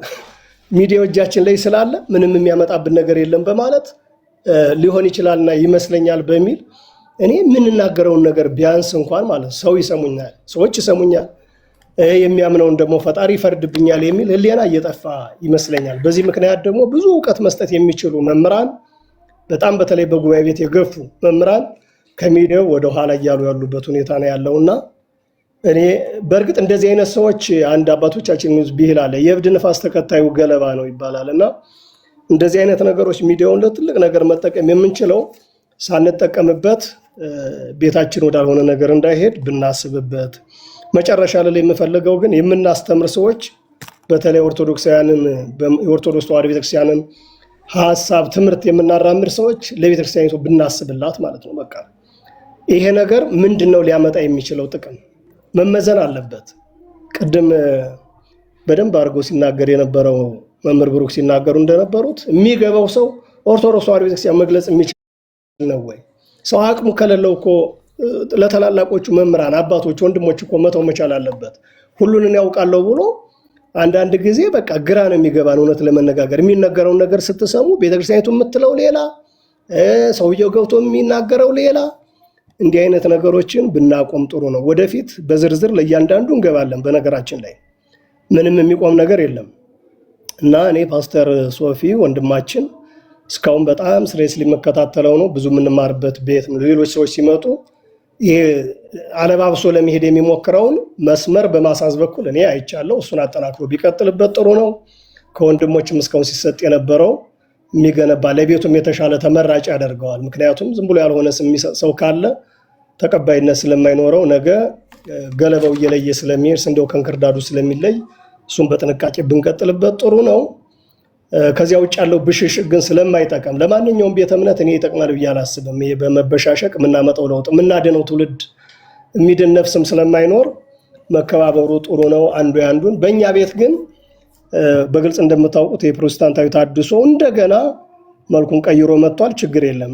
ካሁን በፊት በሄርንበት መንገድ እያንዳንዱን በዝርዝር መቅረብና ማስቀረብ ይቻላል። ምክንያቱም መረጃዎች አሉ፣ የተቀረጹ እያንዳንዱ ቪዲዮዎቹ ስላሉ እውነትን ክዶ እንደገና ደግሞ ኦርቶዶክስ በረት ነኝ ማለት ስለማይቻል ቆም ብሎ ማየት በጣም ተገቢ ነው ለማለት ነው። እግዚአብሔር ይስጥልኝ። በጣም አመሰግናለሁ። እሺ መምህር ተመስገን እናመሰግናለን። እግዚአብሔር ይስጥልን። ቢኒያ ሀሳብ ስጠንና ፓስተር ሶፊ መጠቅለያ ሀሳብ ሰጠውን ወደ ውይይቶቻችን እንሄዳለን። ቢኒ ይቀጥል። እሺ ሁላችሁንም ሰላም ብያለሁ። ሁላችሁንም እንዴት ናችሁ? እንኳን ለደብረ ዘይት አደረሳችሁ። እንግዲህ አንዳንድ ጊዜ ራሳችን የምናበላሻቸው ነገሮች ናቸው መልሰው ችግር እየሆኑ ያሉት። የሶፊ ሚዲያ ነው ያው የሶፊ ሚዲያ ያው ፍቅር ሲዝምንም አቅርቧል፣ ጭሩንም አቅርቧል፣ የተለያዩ ሰዎችን አቅርቧል። ከዚህ በፊትም በግልጽ ለመናገር የኦርቶዶክስ መምህራን መጥተው የቤተ ክርስቲያኒቱን ትምህርት ያስተምሩ ብሎ ጠይቆኝ ያውቃል። በእውነት ለመናገር እኔም የራሴ ሙከራ ሞክሬያለሁ። አንዳንድ ጊዜ ግን ቆም ብለን ማሰብ ያለብን ሚዲያን እንደ ሚዲያ ማየት አለብን። ይልቁኑ ለምሳሌ አሁን የሶፊ ሚዲያ መልቲ ሚዲያ ነው። በቃ መልቲ ሚዲያ ነው፣ የተለያዩ ሰዎችን ያቀርባል። እርግጠኛ ሆኜ የምነግራችሁ ፊቱ ነው የምናገረው። ሳያውቃቸው ቀርቶ አይደለም የሚናገሩት ነገር የተቀበጣጠረ መሆኑን ሳያውቅ ቀርቶ አይደለም። እኔ አንድ ነገር በዚሁ አጋጣሚ ልናገር። መዝሙር አለ ፊት ለፊቴ። የሶፊን ሚዲያ ለምን አትጠቀምም ሄደ? ለምሳሌ በስትሪምያርድ በተለያየ መንገድ ኢትዮጵያም ያላቸው የኦርቶዶክስ ተዋሕዶ ቤተክርስቲያን አባቶች ትክክለኛ የቤተክርስቲያኒቱን ትምህርት ስታስተምሩ ሚዲያው ራሱ ይገዛል ማለት ነው። ባጭሩ ማለት ነው ይገዛል ማለት የትምህርት ልቀት። አሁን አሌታ ላይ እንደዚህ አይነት ነገር ጀምረናል። ስለዚህ ትምህርታችንን ማሳየት ነው። ከዛ በተረፈ እኔ ምንም አሁን እነ መልካሙ ማንም ቢሆን ለእኔ ምንም በጀገና አማርኛ መጽሐፍ ቅዱስ ያነበበ ሰው ኦርቶዶክስ ተዋሕዶ ነው የሚሆነው። በቃ አለቀ። ከዛ በተረፈ ግን በጣም መጠንከር ያለብን አንድ ሰው መምህር ነው ከተባለ የተማረ ማለት አለብን። ዲያቆን ነኝ ከተባለ ቅድም መዝሙር እንደተናገረው የት ነው ድቁና? ምን አክቲቭ ፐርሰን ነው ወይ? ይህን አሁንም አጠንክረን የምንሄድበት ነው። በደንብ አድርገን ጀግነን የምንኖርበት ነው። ምክንያቱም አይታችሁ ከሆነ አሁን ኦርቶዶክስ ተዋሕዶ ቤተክርስቲያንን ስሟን እያስጠፋ ያለው አንድ ነገር አለ፣ ነበርኩ የሚል። እኔ ኦርቶዶክስ ነበርኩ፣ ሊቀ ሊቃውንት ነበርኩ፣ የኔታ ነበርኩኝ፣ መሪጌታ ነበርኩ፣ ካህን ነበርኩ ይላል። ይህንን እውቅና ግን የሰጠነው ሳናውቅ እኛው ራሳችን ሆነን እንገኛለን ማለት ነው። ስለዚህ ይሄ ሰው የሚተነፍሰው የተማረውን ለምሳሌ እኔ እንዳልኳችሁ ነው። አሁን እነ መልካሙን ምናምን ከቁም ቆጥሬ አይደለም። እውነት ለመናገር ሰውን አከብራለሁ። በቃ ሚዲያው ጋር ነው። ሚዲያው ጋር ሄደው መተንፈስ ይፈልጋሉ። ቢያንስ ካልተቀበሉኝ ልረብሻቸው አይነት ማለት ነው። እና አቅም ስታጣ እንደዚህ ነው የምትሆነው። እኔ ለምሳሌ ወደዚች ቅድስት ቤተክርስቲያን ከተመለስኩ በኋላ ቪዲዮ መመርመር ትችላላችሁ። ኦርቶዶክሳዊ ያልሆነ መድረክ አላደረኩኝም። ፕሮቴስታንትም እያለው የፕሮቴስታንት መድረክ ነው። ይህን የኦርቶዶክስ ተዋህዶ ሰዎችን ጋብዤ ጥያቄ ጠይቅ ነበረ ማለት ነው። ፍራሽ አዳሾችንም በደንብ ያወቅኳቸው በዛ ነው። እውነተኞቹንም ያወቅኳቸው በዛ ነው። ስለዚህ አሁን እኛ ሚዲያችን ላይ ጠንቀቅ ብለን መስራት አለብን። አሁን ለሶፊ ብቻ አይደለም፣ እኛም ቤት ያሉ የሚኮምኩ ሚዲያዎች አሉ። ከፕሮቴስታንት ነው የመጣሁት ብለው የሚናገሩ ሰዎች አሉ። እነዛንም ደግሞ ጀገን አድርገን ነው መናገር ያለብን ማለት ነው። ስለዚህ ማንም በትምህርቱ ይፈተሽ። ፕሮቴስታንት ከነበረ ፕሮቴስታንታዊ ትምህርቱን ያውቀዋል የሚል ይፈተሽ። ኦርቶዶክስ ነበርኩ ካለም ይፈተሽ። እኛ ግን መድረኩን ካገኘን እንጠቀምበት። ሶፊ ቤት በመሄድ የእውነተኛይቱን የቅድስት ቤተክርስቲያን ትምህርትን እናሳይ፣ እናስተምር። ከዚህ በፊት አይታችኋል። እነ ዲያቆን ብርሃኑ አድማስ የኔታ ሚዲያ ላይ ሄደው ይናገሩ ነበር። የኔታ ሚዲያ ላይ የተለያዩ ሚዲያዎች ላይ እንደዚህ ማጎልበት ነው ያለን። ትምህርቷን መግለጥ ነው። ትምህርቷ ሲገለጥ ሌላው ቢንቢ ነው ብዬ ነው የማስበው ማለት ነው። እውነቴን ነው የምነግራቸው። የሆነ ሰዓት ይገባና የሆነ ሰዓት የማታገኙት ማለት ነው። ማታ ይወጣል፣ ቀን አታገኙትም ማለት ነው። ስለዚህ እቺ ቤተክርስቲያን ስንዱ ስለሆነች እሱ ላይ እናድር። ከዛ በተረፈ ግን አሁንም እዚህ ጋር አክኖ እውቅና ሰጪዎች እንዳንሆን። አሁን በነገራችን ላይ እነ መልካሙን ሌሎቹንም እውቅና የሰጠው የቲክታክ የሚባል ነው። የቲክታክ የሚባል ሰውዬ ነው እውቅና የሰጣቸው እንጂ እነዚህ ሰዎች ምንም እንትን አይደሉም። እኔ አሁን ንስሐ አባትም የተባለ መምህር የተባሉ ሰዎችንም ጠይቄያለሁ። አሁን ዲያቆን አዲስ የሚባለው ዱባይ ያለ ፕሮቴስታንት ነበረ በደንብ እኮ። አሁን በኋላ ምናልባት ከምሽቱ 3 ሰዓት ላይ ከነ መረጃ አቀርባለሁ። ጎላ ሚካኤል ደውያለሁ። አዲስ የሚባል ዲያቆን የለም፣ በቃ የለም፣ ዲያቆን የለም። ስለዚህ በግልጽ አማርኛ የሆነ ሰው እዚህ ነው። አሁን መምህር ተመስገን የምላቸው ምን ያህል የመምህር ተመስገንን መጽሔቶች፣ ምን ያህል የመምህር ተመስገንን መጽሐፍቶች፣ ምን ያህል ሰዎቻችን አይተናል፣ ምን ያህሎቻችን አገናዝበናል። እኔ ዲያቆን መዝሙር ያሬድን ዲያቆን ብዬ የምጠራው ደብሩ ላይ ያለውን አክቲቪቲ ስለማቅ ነው። አለቀ። ደሴም ዶክተር ዳዊት እንደዚህ ማለት ነው። ስለዚህ ማን የት ነው የሚለውን ነገር ቆም ብለን ማየት አለብን። ምክንያቱም ነን ያለ ሁሉ ነው ማለት አይቻልም። ስለዚህ የእኛንም እየሰራን ትምህርቷ ከተገለጠ ልንገርህ አንድ ሰው አይቀርም። ከዛ በተረፈ አንዳንዱን የሚያቆየው ሌላ ነገር ነው። ግን ነበርኩ ካላለ ገበያው ስለማይደራ ነው። ነበርኩ ብሎ ነው መናገር የሚችለው ማለት ነው።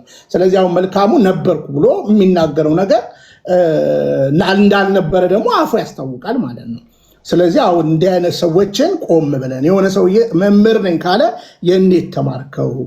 ለምሳሌ አሁን እዚህ ቲክታክ ላይ በቅድስት ሥላሴ ቤተክርስቲያን የሚማሩ ትክክለኛ ልጆቻችን አሉ፣ የምናውቃቸው የ4 ዓመት የ5ኛ ዓመት ተማሪዎች አሉ፣ ለመስክ የተሰማሩ አሉ። አንዳንዶቹ ራሳቸውን አልገለጡም። ለዛውም እኔ ግን የት ነው የምትማረው? ማነ ድቁና ኮክ የት ነህ የሚለውን ጥያቄ ቤታችን እናዳብራለን ማለት ነው። እና እኔ ቅድስት ቤተክርስቲያንን ልጅ ከሆንኩ በኋላ የትኛውን ሚዲያ ላይ ሄጄ አላውቅም። የትኛውን ሚዲያ ላይ ማለት ነው ወጥቼ አላውቅም። በእውነት ለመናገር አክሰሱን አጥቼ አይደለም፣ አልፈልግም። ይሄኛውንም ሚዲያ አልፈልገውም። በነገራችን ላይ ንስሐ አባቴንም ሌሎች ወንድሞችንም አማክሬያለሁ። ኢንክሉድ መምህር ተመስገን መናገር ይችላሉ። ላልቀጥል ፈልጌ ነበር። በቃ እኔ ልጅነቴን አስከብሬ መኖር ነው የምፈልገው። በሰላም መኖር ነው፣ ማንበብ፣ መጸለይ፣ እነመሰል ነገሮችን ነው። ግን ለትውልድ ከጠቀምን መምህራን እየጋበዝን ነው የምናወያየው። ግን እውቅና የምንሰጣቸው መምህራኖችንም መጠቀቅ አለብን። እና የሶፊ ሚዲያ ነው፣ ግን ያ ሚዲያ ተጠቀሙበት። ለሚዋሹት መልስ፣ ከሁሉ በላይ ደግሞ ቁም ነገሯን ማስጨበጥ ማለት ነው። ለምን ኦዲየንስ አለ እዛ ሶፊ ጋር ኦዲየንስ አለ። ዝም ብሎ የሚቅበዘበዝም ኦዲየንስ አለ፣ መማር የሚፈልግም ኦዲየንስ አለ፣ ፕሮቴስታንታዊም ኦዲየንስ አለ፣ ፍቅር ሲዝምን የሚከተል ኦዲየንስ አለ። እነ እንትናንም የሚከተል ኦዲየንስ አለ ማለት አሁን ሰለሞኑን ራፐሩን የሚከተል ኦዲየንስ አለ ማለት ነው። እና ሚዲያውን እንጠቀምበት ነው። በእኛ በኩል ግን ዛሬ ምሽት በግልጽ አማርኛ ነው የምነግራችሁ፣ ሰነድ ነው እንትን የምንለው። ይሄም በፍቅርና በትህትና ነው የምንናገረው፣ በአክብሮት ነው የምንናገረው። ስለዚህ ማንም ሰው ካህን ነኝ ካለ አሁን አባቶች ይመጣሉ ካህን ነኝ ካሉ ይፍቱኝ ይባርኩኝ ይላለሁ። ከየት ኖት ብዬ ግን ጠይቃለሁ። የት ደብር ነው የሚያገለግሉት? ካህን ነኝ ብሎ ነው ሲወጣም ሌላ ነገር የሚሆነው። ልናሳያችሁ እንችላለን። አሁን ቲክቶክ ላይ ካህን ነኝ ብሎ የሚቀልድብን ሰው አለ፣ ኮሜንቱን ዘግቶ ለዛው ማለት ነው፣ ልብሱን ለብሶ ማለት ነው። ግን ስትፈትሹት ይህ ሰውዬ በቃ ለሾው የገባ ሰው እንደሆነ ይታወቃል። እና መዝሙሬ እኔ በዚህ አጋጣሚ ተጠቀምበት። የሶፊ ሚዲያ የቤተክርስቲያንን ትምህርት በመግለጥ መምህር ተመስገንም መምህር ኤፍሬምም ሄዳችሁ ብትጠቀሙበትና ብታስተምሩበት የሶፊ የሚከለክለው ነገር አይደለም።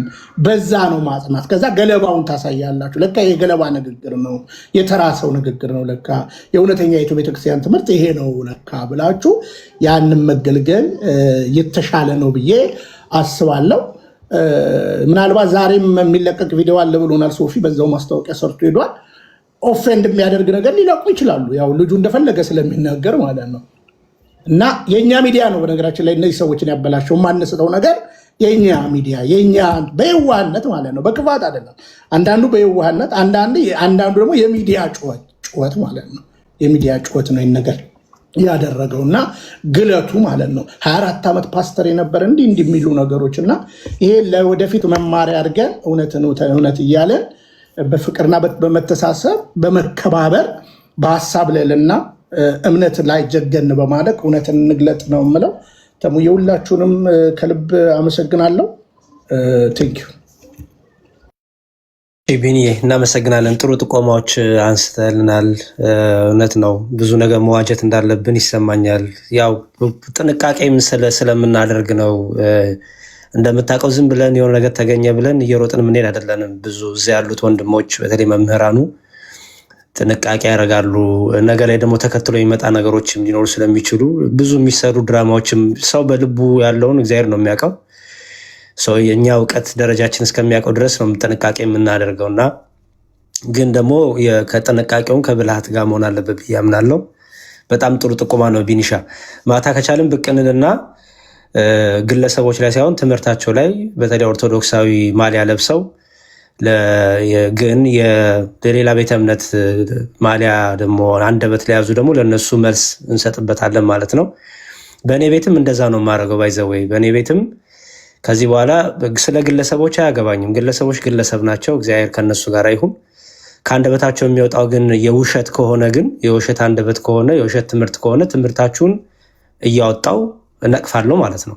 የምነቅፋው በምንድን ነው? በቤተክርስቲያኔ ትምህርት፣ በቤተክርስቲያኔ መጽሐፍት፣ በተለይ ዶግማ ትምህርቶች ላይ የምታነሱትን ምንፍቅና ትምህርት፣ የክህደት ትምህርት ክርስቲያን ሳትሆኑ ክርስቲያንን እያላችሁ ማህተብ አስራችሁ ድራማ የምትሰሩ ምናምን እንደዚህ ብዙ አላችሁ ሚዲያ ላይ እና